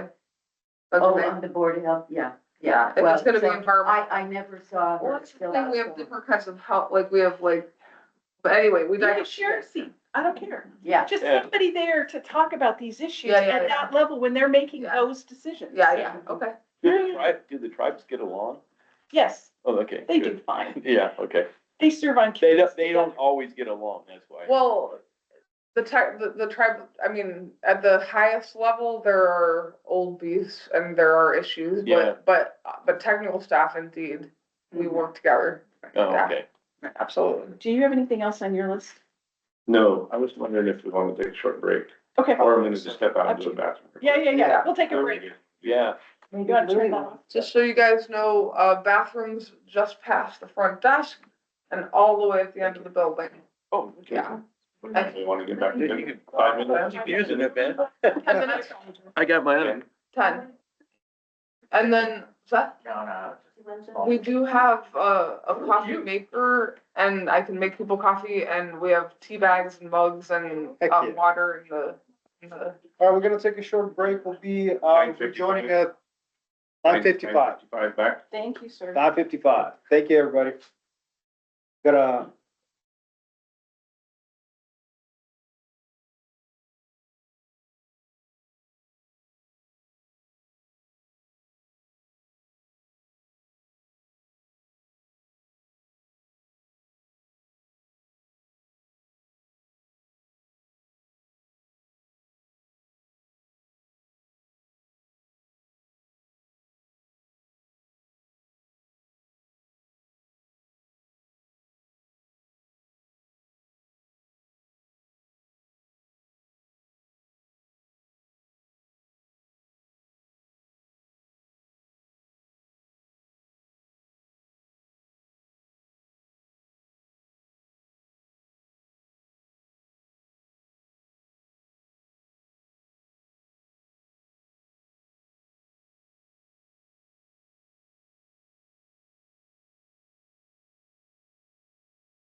Snack. So you didn't have anything else. Erica, what's left on your list? We're back. We're back, everybody. Thank you for your patience and for being here. I think I'll open up with what you just Kind said. of in here. Okay, great. So Appreciate it. Terry just made a point that like the first thing we should open up with is why are we here? Why does this program exist? And like and to combine what Jason had said, like I'm gonna just bullet point like point of these are the key phrases. Point of pride, fishable, livable, swimmable. Fishable, swimmable, diggable. Fishable, sorry, fishable, It just rolls off my tongue. diggable, Declared. and then And that was a Puget Sound partnership. Yeah, right. thing Yeah. From. Okay. March days. PSP, and then we could, I don't know how would you say like this tribal? It's the small C and the big C. So it's culture of shellfish and it's the culture of the people. Okay, culture. I would also bring up, how much does the shellfish industry, how much revenue does We'll it get bring there. to, yeah. Yeah, we She's said doing like the baby stuff. cultural and this is the cultural and economic foundation of the county. Yeah. And basically, it just doesn't work if you don't have a clean water program. It's just. Right. Yeah.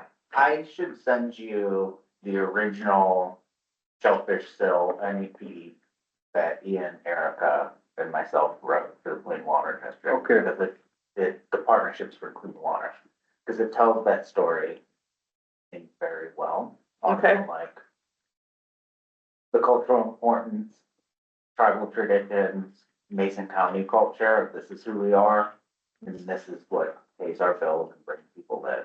Mhm. Like, you know, it's like to troll thirst all the time of like, we can actually eat our shellfish. Yeah, no doubt, like. It's. We can eat theirs too, by the way. Oh, yeah, sure. Don't get me And started. that helps with the point of pride, right? Right. For Yeah. sure. Yeah. Wait, you guys actually eat local shellfish? I'm sorry, I just don't like it personally. Oh. I'm at Bayshore and Hope Island next month. Yeah. Ooh. Indeed. No comment. That's the point though, like, the ability to walk out your door, harvest shellfish, In your front yard. swim, like kids to roam, like I said, kids swim in lakes and streams. I don't even understand Mason County without those options. I don't understand how it could be, right, without those things, but it's not like they are given, so, Yeah. anyway, good point. That's what we should open with, And then you can go into the economics. Mhm. You have your tourism numbers, you have your shellfish numbers. Yeah. You know, Mason County is the 5th largest county in the US for aquaculture production Mm-hmm. and landings. Largest private employer in the county, I believe. Correct. So we have a number of those things that we can help tick off for you. We can also talk about how many growing areas we have, if that's of interest. But the thing is that when Erica was talking about tribal areas, all of South Sound is a Yes. tribal harvest area Yeah. for her. Mhm. Most of Hood Canal is a tribal, all of Mason County's portion of Hood Canal is a harvest area for Skokomish. Mm-hmm. We don't need to point out, this is a very special spot for, the elders. It's this entire place is. Mm-hmm. We also need to get across that if Art was a shellfish farmer and he was in, one small area and that area gets closed, he has nowhere else to go. It is all place-based. Mm-hmm. The story- Place-based, yeah. The story we're gonna tell about, Taylor being able to shift is a luxury for that company. It is not something that most companies can do. It is not something the tribes can do if they opened an order for that beach and not for somewhere else. They're out of luck. So somehow explaining how pollution affects everyday lives is really important. And I think that's where we need to get to the second one, is that we're talking about pollution in shellfish and the fact that they're filter feeders.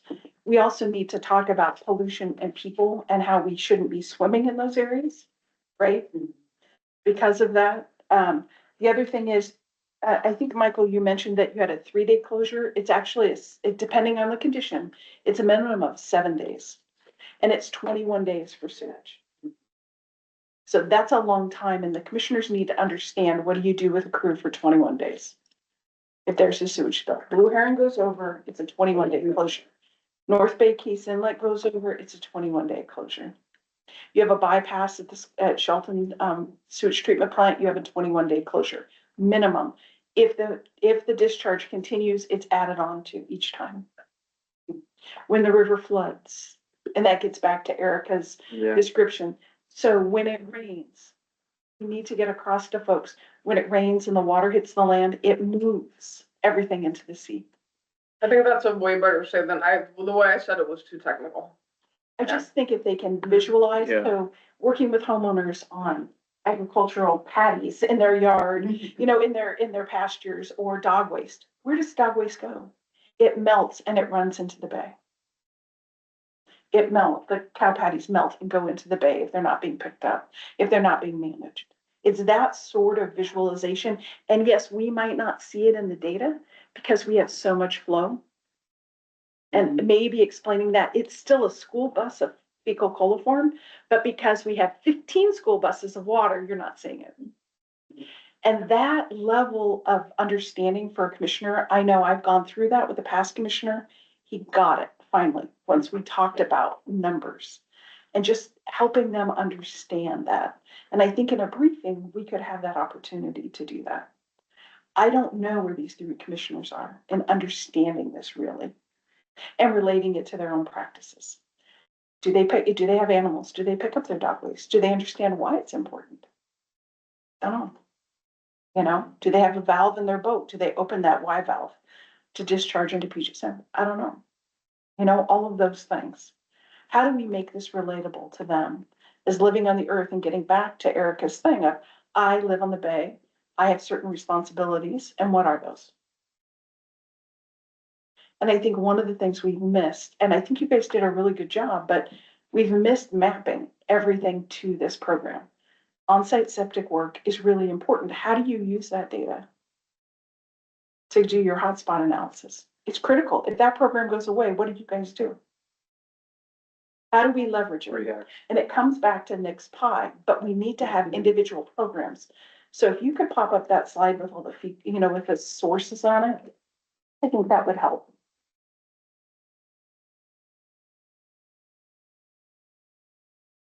So see all these sources? Yeah, you probably Yeah. know. Sure. Okay. So it's I probably think captured, I just, Yeah. And then also, is it shared on the teams? Yeah, you. got- Glenn, can you guys see this? No, not that. Teams. Okay. I cannot. Okay, here we go. Can you hear us okay in here? I can. Okay. So There we see go. these sources. Perfect. So see these sources of pollution, the septic system, we should talk about all those programs that fit septic systems. So the TAC, or no, what is it called? On-site advisory committee. Oh, yeah. Yeah, You know, yeah. those grants that they have, what are they doing? Their rebates, all of that feeds into septic systems because we have a goal. And what's that goal for septic systems? Is it 95% compliance in all watersheds? Whoa, and where are we? And when we're doing education and paying WSU to do that, do we have a target? Are they targeting different watersheds where we only have 30% compliance? Or are they always hitting the ones where we have 95% compliance? Why are we doing what we're doing, and how does it help come together? Livestock, this man, all of the work that these guys are doing at the conservation district, bringing in ecology too, where we needed them to do things, and the tribes when they've done things for us. Sewers, actively engaging so that when there's a sewage overflow, you guys actually get a call, Yes, you know, from your department. yes. we That love would be those. good on a weekend, you know? You love going to Ellen? Yeah, totally. Yeah, going to Allen, going to, Because of the. going to Russellwood, you know, going to those places, but how does making sure our sewers are top notch help us as a committee to do well? We have the right people that are, you know, that are running those facilities, their samples are being done on time. We get notice, you know, you all get notices when they're not. That's all part of this big picture. we're very small in here because we're able to take all these sources, right? How do we show that to them? Mhm. We are relying on all these other things, and if you impact any of these commissioners or anyone, then we're not gonna be as good as we can be. Because we're gonna have to go out and do all this. Right now, we take all this data to make decisions and to make, make things. Stormwater's another one. I don't know if we're still, contracted with Kitsap County to do business stormwater or not. I can't remember where we are with that contract, but that's Loretta and Loretta's team, and where are they? And do we know where the illicit discharges are, where somebody's digging a ditch into into a stream side getaway? That's a great question about what, but we won't have time to cover stormwater. No, but we need to mention it because that is the conveyance system. And if anything, if we can tell them when rain hits, when the stormwater hits, that's the conveyance system for bringing it into the Yeah. lake, the stream, the Yeah. bag. Exactly. It's kind of the vector. And then it all runs downhill. Yeah. So I think painting that picture, but in this case, here it's labeled as potential sources of pollution.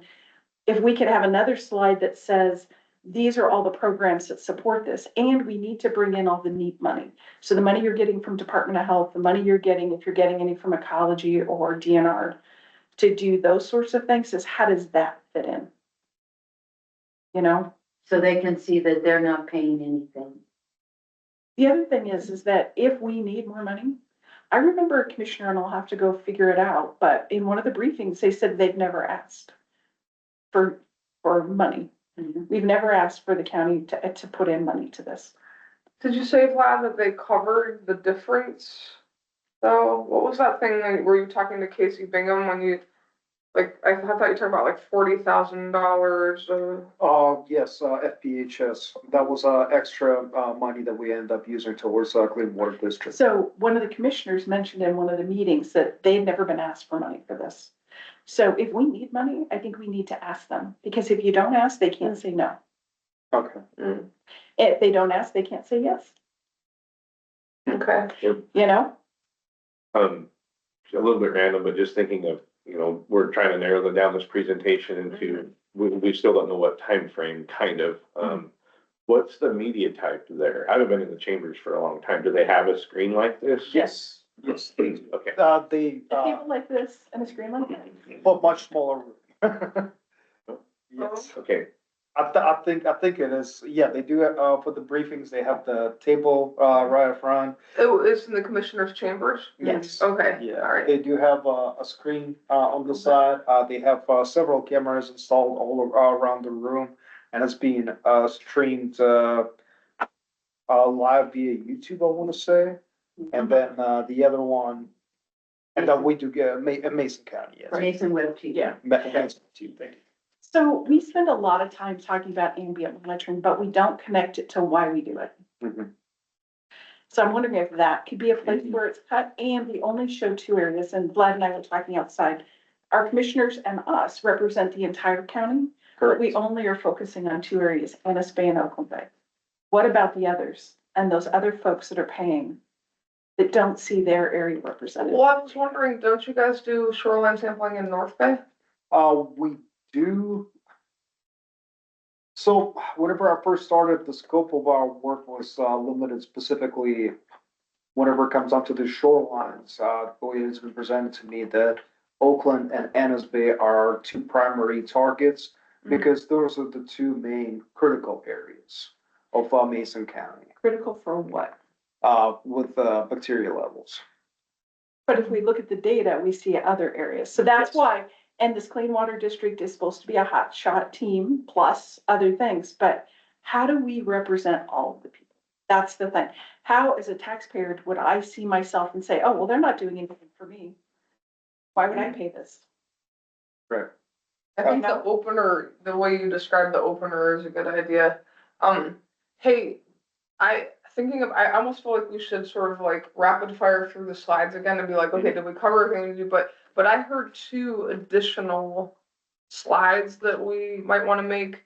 So it's like, we kind of want to, based on Nick's ideas, like, and what everybody's saying here about, like, we want to show who else invests, right? So And then, uh, and then, so that's one slide that we would have to collaboratively produce. Is it possible for you to take the information and put it into a table? Like if I send you, No, oh, yeah. and then if anybody who, you know, like whatever program works on this, if we said, like, if we put you can put the septic system program as part of it, I guess, but that's one thing we need to add. And then, I was thinking we should add the county growth rate, and I can do that one. Because it'll show that, you know, this issue is not ever gonna go away, it's only gonna get more intense. We've got an opener, right? We want an opening statement, basically. Yeah. And, I could also, because I've already scratched out, you know, key phrases on that, I can send that to you as a draft. And then you guys wanna be the technical people, are you saying you want somebody else in our community to do this presentation, or are you gonna do that part and then you want us to weigh in? So if you do, how do we structure this group contribution is kind of something we need to figure out, right? Right. Do you wanna be the presenters, I think, of this technical part? We could, Did you want us to be? potentially, because Okay. again, I feel like it's gonna be better if it's coming from the committee and not the actual Mason County. Okay. That's my opinion, and, coming directly from the members as well, which we are not. We're just there to facilitate the work. Well, so I don't know if I'm ready for that yet, because I think there's a couple things we need. So like, if we could have a fact sheet that talked about septic systems in each one of the growing areas and where we are, how many systems in there, what their compliance rate is, how many hot spots we have in there.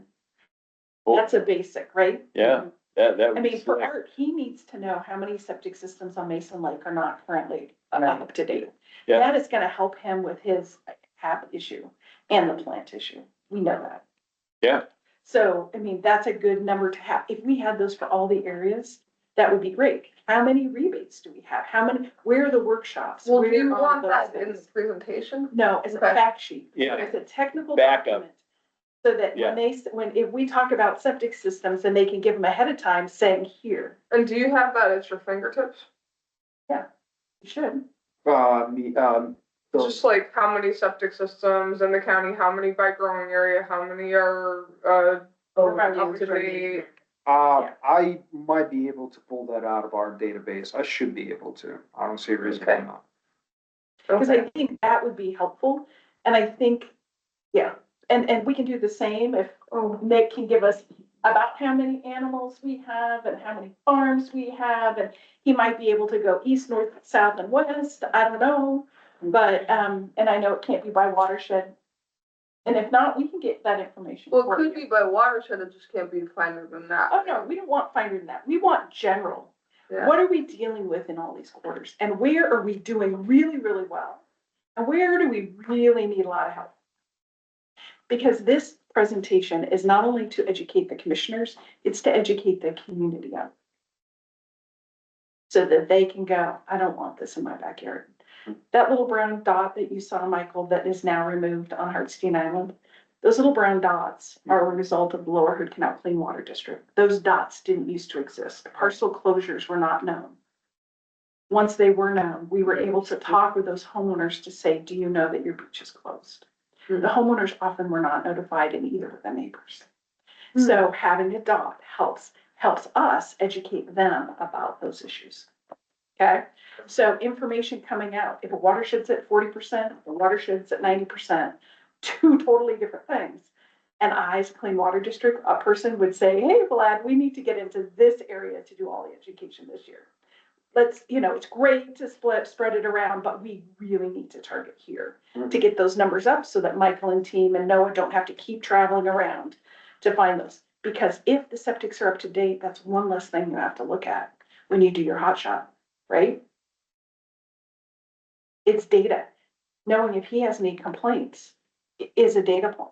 If he's already working on a farm that you hit a hot spot on, he's already got it under control, That would be really good. Well, I feel like, Hey. a fact sheet is a good idea. I do think, Data sheet. like, he's called out and, you know, CD's called out. I, I, I I like the idea of the fact sheets. We have plenty in here. It's just a matter of doctoring up and maybe putting that program contribution slide in. right? Yeah, and Adding pictures. I think a pie chart is the way to go, And not a that's- table. Instead of this too, what about the flow chart? You know, of like regulatory stuff of. I like that because it also, this is great.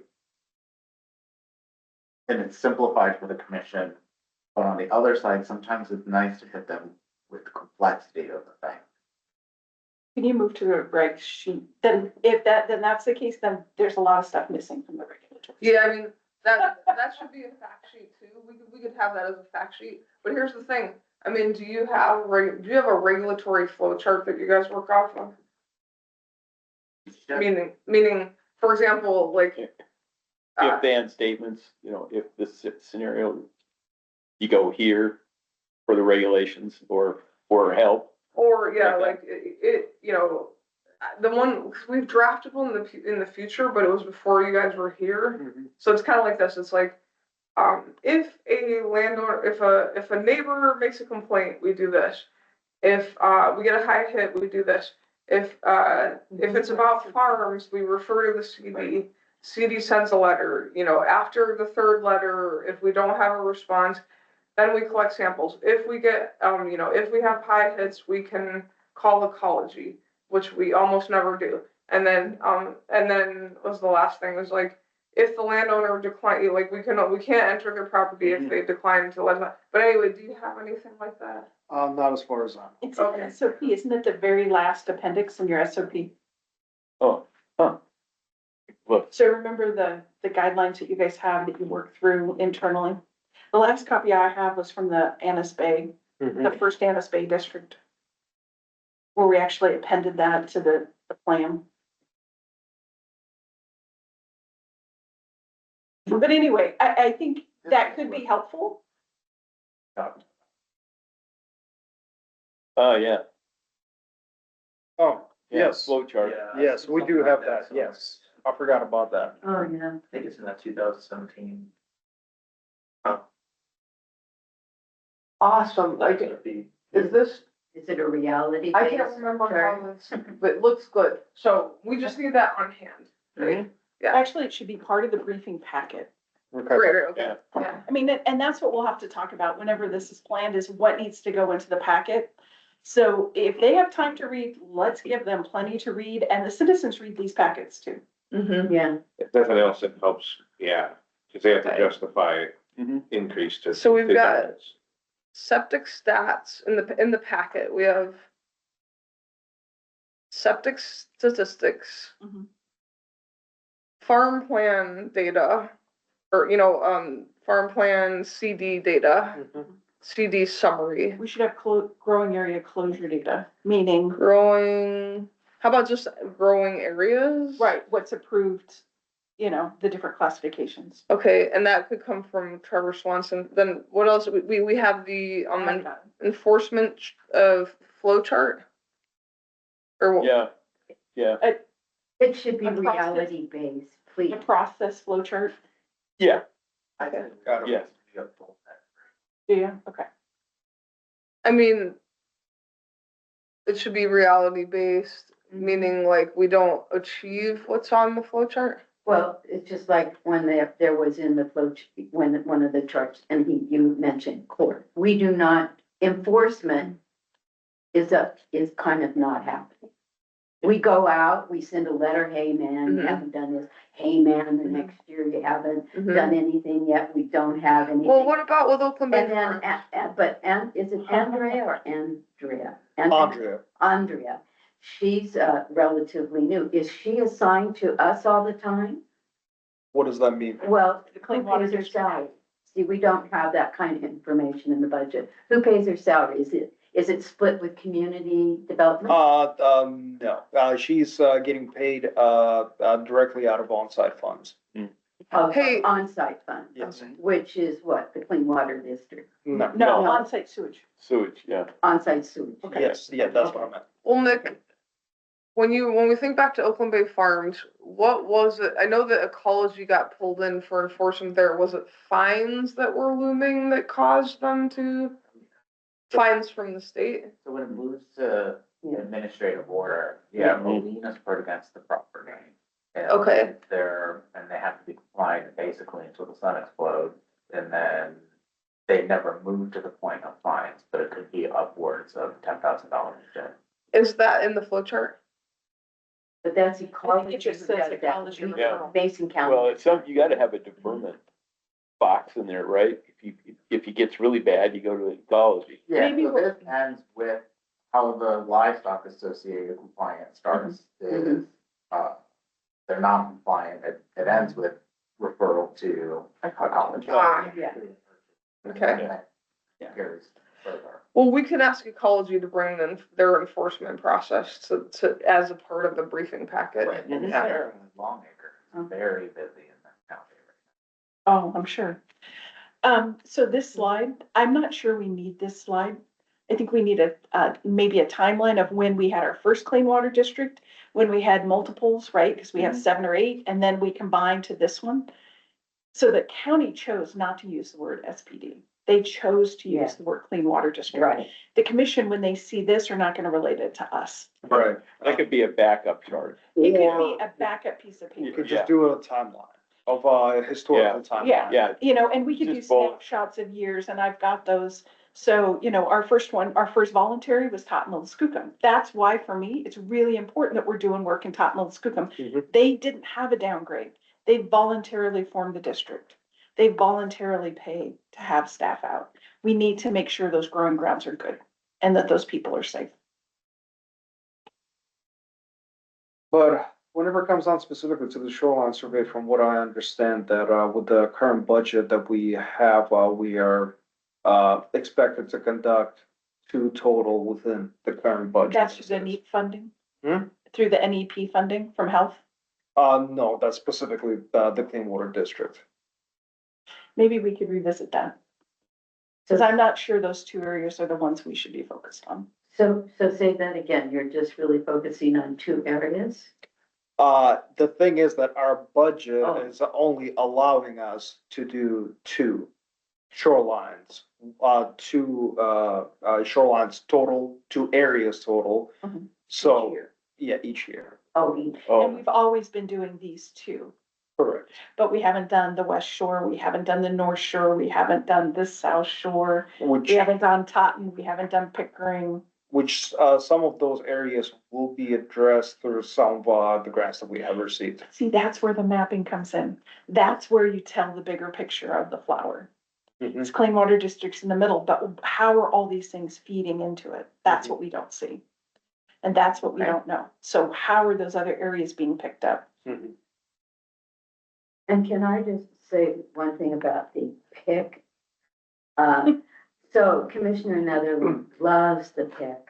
Mhm. Really? Okay. Okay. Uh-huh, because he is not paying for it, and he is able to say and distance himself, and this is what he said, oh, it's not us, it's not me, it's the PIC. Like this thing, this foreign entity comes in and does this stuff. So it's a way for him not to be directly responsible or have conversations with people about septic system. Oh, that's the PIC. We don't do PIC. So, you know, we have to understand, the commissioners need to understand this on a real level. They are to protect the health and safety of the people who live here, and we want a fishable, diggable, swimmable, blah, blah, blah. Mhm. But they don't seem to understand the health and the safety and general welfare of the people who live there, who live here. Yes. So I can see them asking the question, why the ambient monitoring? Mhm. And And what, how much does it cost to do that? I feel like you guys answered that question though. You said like basically we catch. So How I, many do you catch? And are those areas where you need to catch those, or could that ever be spent somewhere else? So this goes back to, like, if we were gonna think about keeping your salaries paid, right? In the face of these challenges and not knowing when, like, what choice the commissioners will make. And, but the point is, if we think about samples and the cost of the ambient run, and I'm kicking myself as I say this, but is there a way, for example, that you could rotate locations, that you could actually like cut your sample costs on a monthly basis, and literally that would allow more for salary? I think is what you're trying to say. Like trying to split the ambient oil being done over 2 months Mhm. period, for instance. Mm-hmm. I mean, we can look into that. I'm just saying, like, what's the bang for the buck? the most important thing, like, one of the most important things we've heard of is like this response team function that you have, right? And so if we are facing down,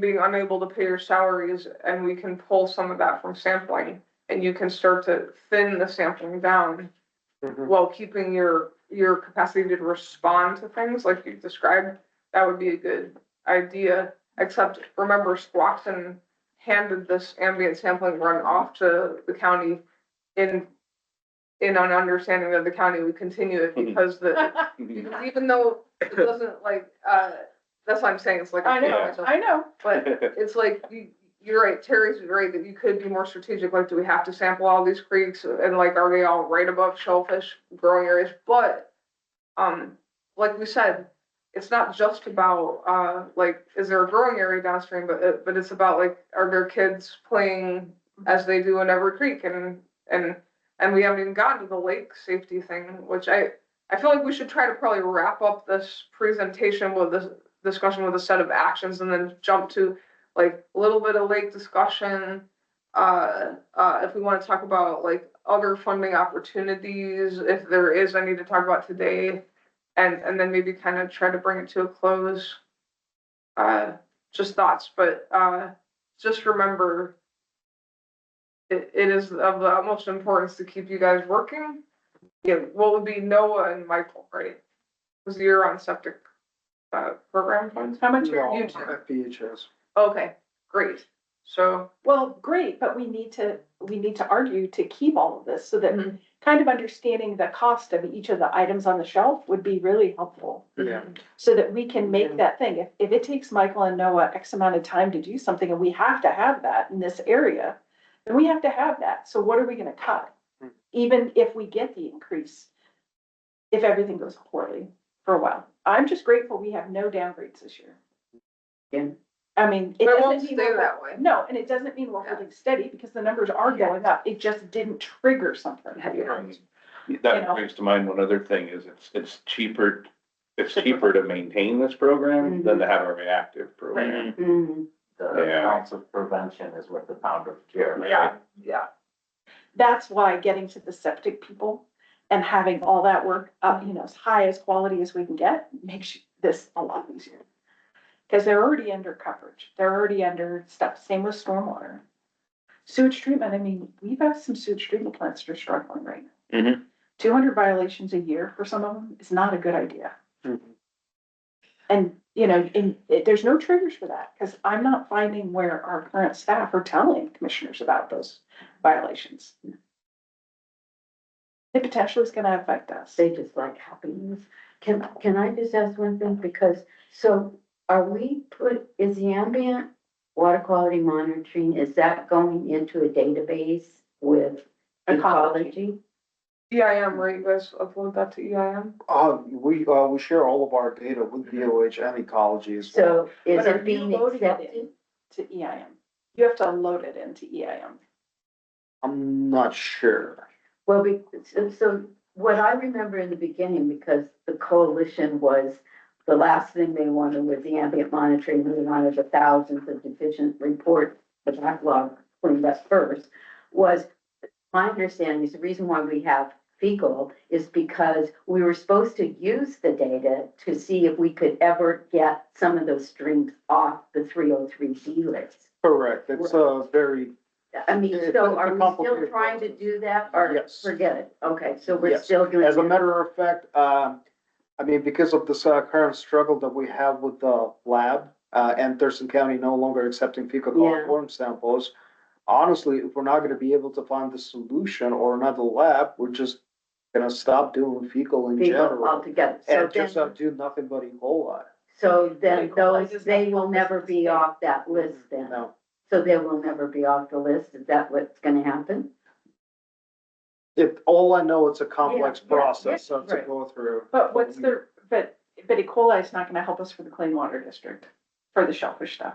Because that is the standard, Because it's that's not all gonna this- change. Yeah. Correct. Yes. Yeah. So, Jason and I have been at this for 20 I years. know, yeah. I'm like. so how much yeah, would we it can cost have for fun. Mason County to have their own lab again, which they did have at one time? It would be interesting to get that. Why did Thurston information. County, stop? Is there Processing anyone else? They don't make enough money off of it, basically. And, yeah, they don't have The enough processes, time, yeah. staff, and they're not Okay. generating enough revenue for Okay. it. No, but do you know we have a fecal lab in Mason County that could potentially run these samples? Ooh, Who's that? the wastewater treatment plant? Yep. Uh-huh. Oh, yeah. Oh, and stuff. Me and Shelton or Alan? Well, every plant has, right, so, Or they shove them to the other. I think Shelton still does. John's gone, but I think they still do. well, yeah, The other I'm thing sure is they you- do, but like the question is, does Allen and Belford? No, Oh, I don't think so. I think they move their samples to one lab. hey, there's an idea, talking to the city of Shelton. That's a good Because they're idea. part of the clean water district. Yeah. Yes.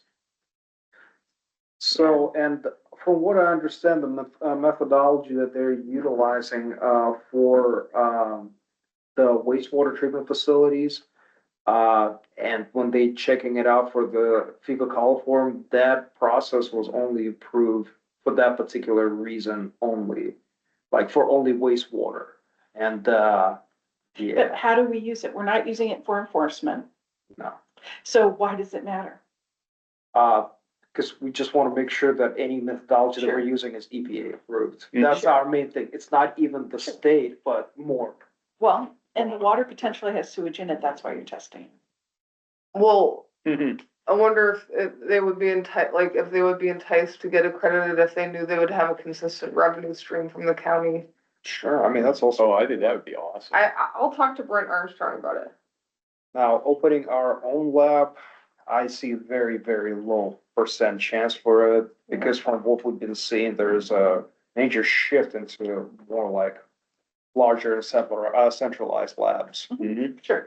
right now. And, I don't know, I feel like we really gonna need to end up, in some extreme situation where Mason County Board of the County Commissioners would ask us to establish our lab again. But this was something that we have been discussing, especially since we have moved our lab, and it's now in the same building as we were. Before that, it was, in the building where the public defenders were located at.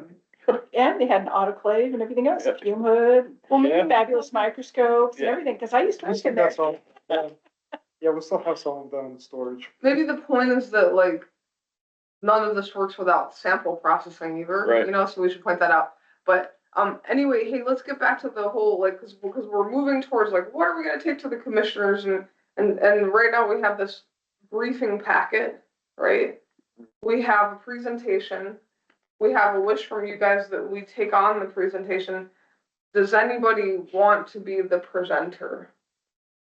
Does that do, like, I think we should share it, but. Yeah. And we don't necessarily, I know I said we should sift through this, but we could probably do it at a separate time. Does anybody want to present aspects of this presentation? That kind of stuff's not my forte. I'll do, but Oh, you do a great I'll job. do what we, you know, what Yeah. it makes sense to Yeah, we'll be everybody. happy to cover the technical stuff or wherever you guys might need Right. from us. I'm just thinking that I think it's gonna be a better idea if it's coming from the actual member Right. versus us, but we can totally cover it either way. Yeah, The other thing is, I'm not sure we need to decide today because we don't have the Absolutely. entire committee. That's So not correct. everybody's here, so Right. somebody else might be interested, Yep. but Oh, yeah. yeah. as a chair, I would welcome that. I mean, and I think there's Well- places, I think what we're trying to figure out is what we can cut to add value, but to also help. You know? Yeah, so shall we just go over Go to the the top. presentation? Yeah. And just start from there, Sure. figure out which ones we can cut. And then Kayla is gonna be able to prepare the minutes for today's meeting, which is The gonna be a lot of minutes. Yep. And after that, after today's meeting, the water quality team is gonna sit down and go over the presentation again, make the necessary edits. And then before the next Clean Water District Committee, I do want to share that presentation with everybody, so everybody can lay their eyes on them, get some more data and information, everything that we discussed today. Mhm. And hopefully we'll be able to bring it up to the county commissioners or the Board of Health, July, August. Or maybe, am I being too ambitious? When's our next quarterly? June. Yeah, it's like June Okay. 12th, We 13th. do have another meeting in May, Twelve maybe. things about. Do we have a meeting in May? No, we could have another. Oh, we meeting. could, yeah. Hey, I'm not sure, like, there's a whole lot to cut, and some of this I feel like is your voice when I look at some of these. Some of this is describing what you do, like, it'd be better to have you be the voice, so would you guys be opposed to presenting aspects of the presentation? No, Okay, good. up for it. Good. We can cut it down as much as possible. I do agree that we do need to add more images and having a more public relatable, just like Terry mentioned it. Talking about the swimming aspects of tourism and stuff like that. So we can just make it more, I guess, picture based. Mhm. And then other information we can speak about and have the data available with us. And then have some charts as well, the flow charts and fact sheets, data. So one of the things that's missing off of this is what work was done for that money. Yeah. So, How much was bad, how much got better, how much got worse, Mhm. so that they have an idea of what we invested in 2022 and 23 and 24 and 20, so more about the results, what we did, what right? we did. And I'm not sure if that should be in the presentation, that all of those can be fact sheets, but they don't need to be in this. So what about, I'm just thinking if I was a county commissioner and I'm sitting there and people come and they say, okay, so I'm not putting in quote unquote money. So this is a taxpayer funded. And most taxpayers don't know, they haven't looked at that little thing Oh, that yeah. says $5.06. So what if they caught on? But so what is the program? From this, I still really don't understand the program. So for me, just the basics of people come, they put in a permit, blah, blah, blah. We know what are necessary components of a good septic, program. And, so you talk about what you're doing in education and you go, oh, we're only doing 2 of those. Okay. Enforcement. Well, and Andrea goes out and she's really good and we really try, blah, blah, blah. But we don't do anything else really after that. We really don't do anything else unless it's really egregious and the person next door has a lot of money, sues or something like that. Then we get out there. So that's what I would, if I was a commissioner, I kind of want to know these basic components and why we're doing it. And this is the ambient. And they chose this 9072 of the Shellfish Protection District. They could have chosen another RCW and done a general management septic plan. They chose Or this. stormwater. And they're still gonna have to do Shellfish Protection District plans. So maybe you don't want to get into that. But anyway, that's what and that's what I need for the coalition is to tell people, okay, this is the program. It just has like 5 bullets about what the program is and what you need the money for, and just real simple. That's about the same as what Yeah. Terry's saying, it's like what we work for the money, what is the work we Yeah. do for the money, right? Right. That's current. So I think what she's asking, that I just heard that I had not thought about is, we're asking them for 5 years and for updating, right? Mhm. What are we gonna buy for that? what are we proposing to do? Right, and then make it simple what is enough your that community? quarterly, you can slug in some data and say, this is what it is, and start giving them a heads up if you see other areas, like we need to do, I'm just gonna say, we had quite a long meeting about, and they were just like, we want to see more education. We want to see maybe incentives of people being able to go and maybe have somebody come out or. Who be said able to that? Call, the people at the coalition. and Oh, her- The the commissioners are also libertarians. talking Yeah, a lot about outreach and education. they are. They are, and they don't want anything to be, an enforcement, they want it to Yeah. be education. Voluntary compliance, and we've used that a number of times in the slides, voluntary compliance. How do we get somebody to voluntary compliance? We have to provide them opportunity to become engaged, to practice good behaviors. 2 workshops a year through whatever isn't gonna do. Not I mean, it's not hitting the people, I mean, your workshop out here at the tribe was great. None of my neighbors with horses and stuff even knew about it. Mhm. And so they didn't get the engagement, to go out. Well, the town hall was focused on Schuylkill. Yeah, Yeah. And it was, Yeah. and it was really to fulfill a grant. and that's cool. Yeah. But how do we make sure we're touching all of the areas where we're seeing things and which area is the worst? And how do we focus on that? And maybe we say, hey, this watershed is really bad and we look at it every year. And this one's the one we gotta focus on, our efforts on this year. And then next year, it's like, oh, this one's come up, we're not gonna let that one go, but we gotta start looking over here because they're down to 20%.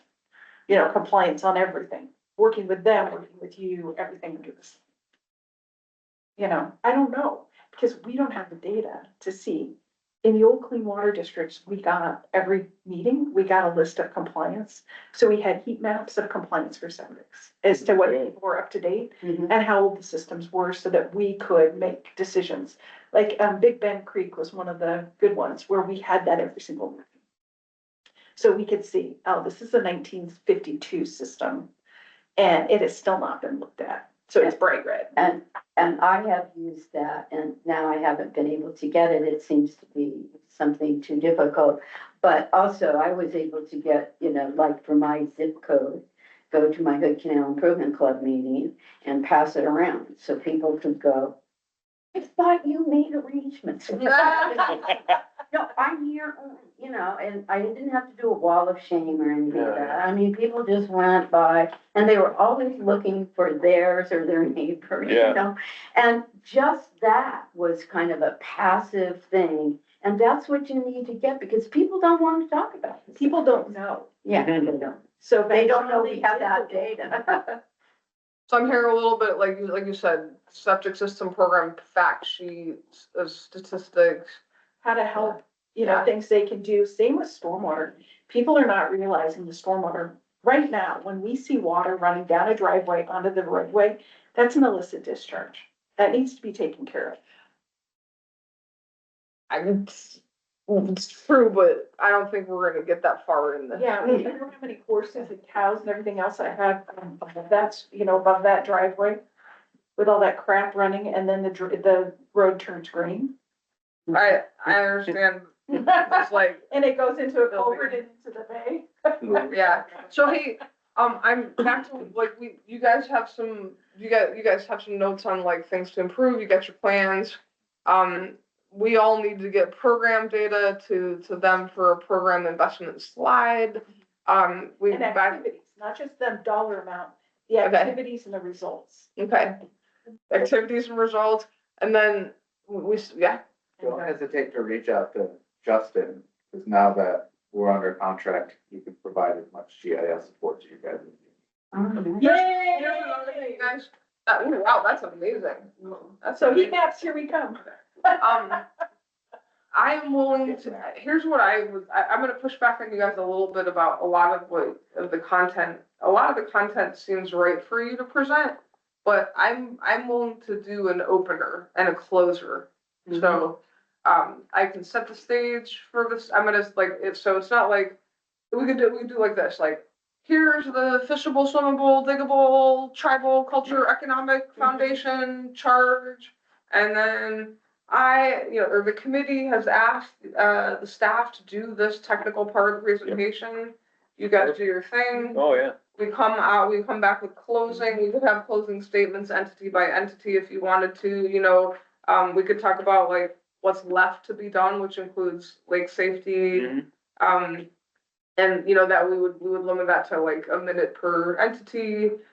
So I feel like that might be better than trying to get someone else's, I don't. No, that works. Okay, great, Absolutely, I love that's it. the format then, yeah. Are you willing to provide tribal harvest data then? Because right now we don't have it. I'm willing to go ask Eric and Raina what their usual, So tribal harvest This data would is be- not included in any of the data that we're receiving at the state. Well, Oh, maybe that just needs. I'm not gonna, I probably won't be able to. It'll help us with Okay. the understanding and the characterization of an area. I definitely am gonna I'll bring some tribal input slides into this with as much data as I can share. But we gotta make sure Skoka's in there as well. Sounds good. Okay, and can you guys reach out to Seth and Elena about, cause that would be. No, reach out to Blair, Paul. Okay, whoever you want. Blair is a shellfish buyer. Okay. So there we go. There's the marching orders, right? Do we have anything else that we want to talk about this presentation right now? We need to make it understandable, relatable, Mhm. and so that they understand not only where we've been, but where we're asking to go Yeah. and what that price is. And I'm not sure I understand the price right now.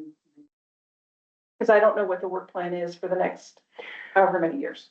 So I gather the price that you're recommending here is just kind of sustain the current operation, and maybe grow it a little bit as far as inflation goes. Yeah. But if we want to go beyond that, we're gonna have to pose, Yeah, and foundational public health dollars may just go away very soon. I And mean, your federal dollars are probably. yeah, so I mean, we Yeah, yeah. need to know the cost out of the program and. I mean, you guys, if we're set to lose federal money, is there a risk of losing federal money? Is that what I'm hearing?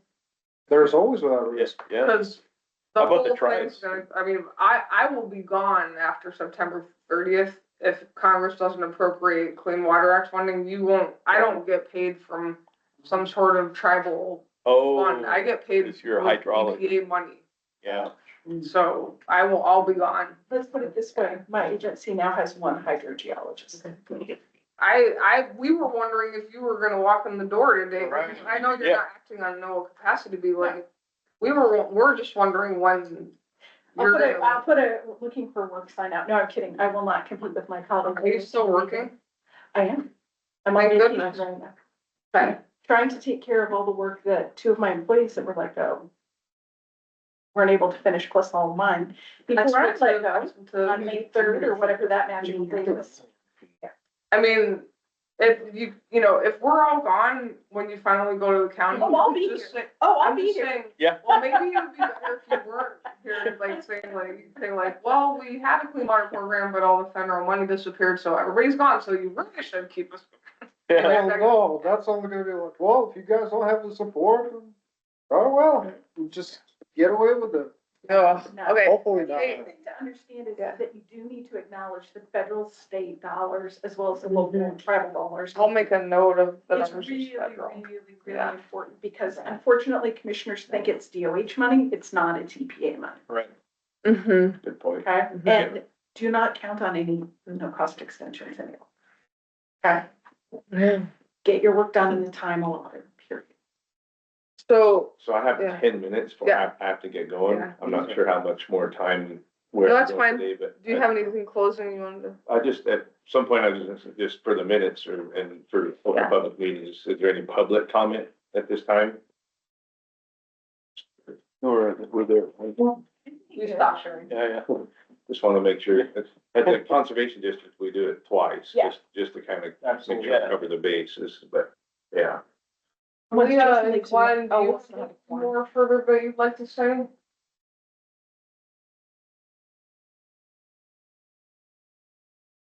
I got tired of our chatter. Yeah. Thanks, Leah. Thanks, Glenn. Thanks, Kayla, for being online. Oh, Yeah, are we I will closed just already? actually add quickly if you guys don't mind. I know that I've met a lot of you in some of the Clean Water District meetings, but like I said, I'm with the NEP program, the Shellfish Strategic Initiative.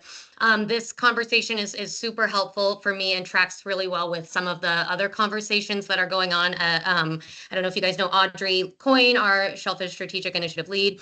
I've been working closely with her to kind of put together a lot of the sort of those like sort of Excel cell numbers type of things that you guys are the more data oriented stuff to try to understand on a more regional level in the Puget Sound, like how are people funding their programs sustainably. This is largely in preparation for an ecosystem coordination board subcommittee update meeting. I'm sorry, I'm not good at articulating all of the things that the PSP does and that kind of thing. But they, to my understanding, are looking to put together a subcommittee for kind of looking at sustainable funding for PIC programs and how the ECB can, I don't know, support that effort.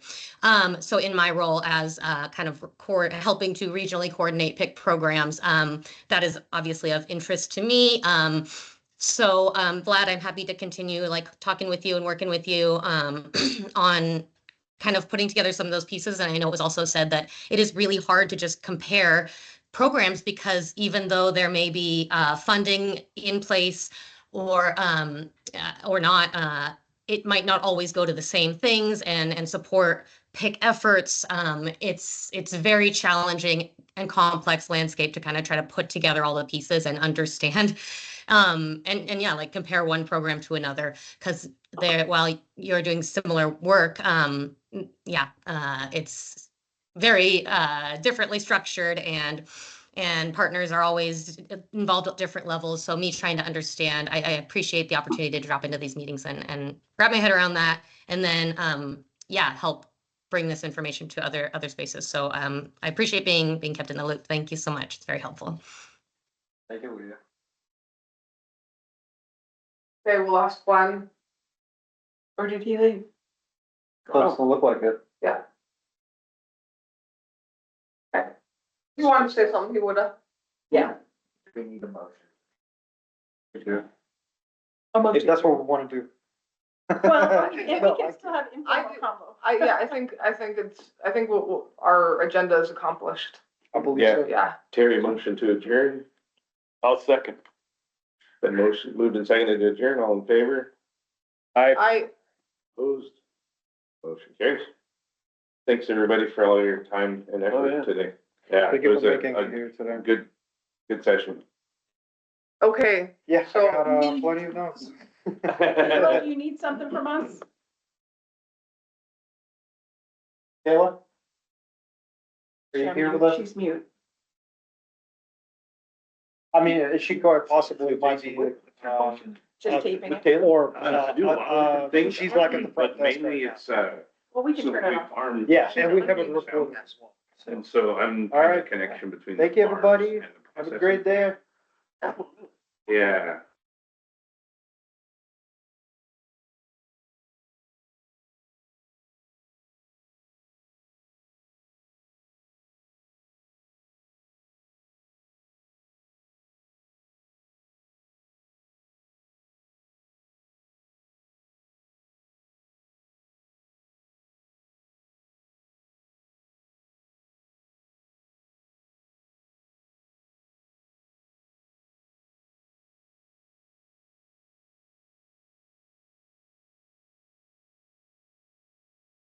Yeah, so I don't know. And then Friday- yourself. Are you familiar with it? Which I'd one? love. On Boeing Field, Okay. and it's right in front of where we put Wild the, harvest. And not that I really need to be. and I've always I been just curious. wanted- Oh, really? Yeah. Yeah, cause they Your literally feedback, Doc, did you know? Ding. We'd have to hug. Oh, can we Really? turn Yeah, this for on? inspection.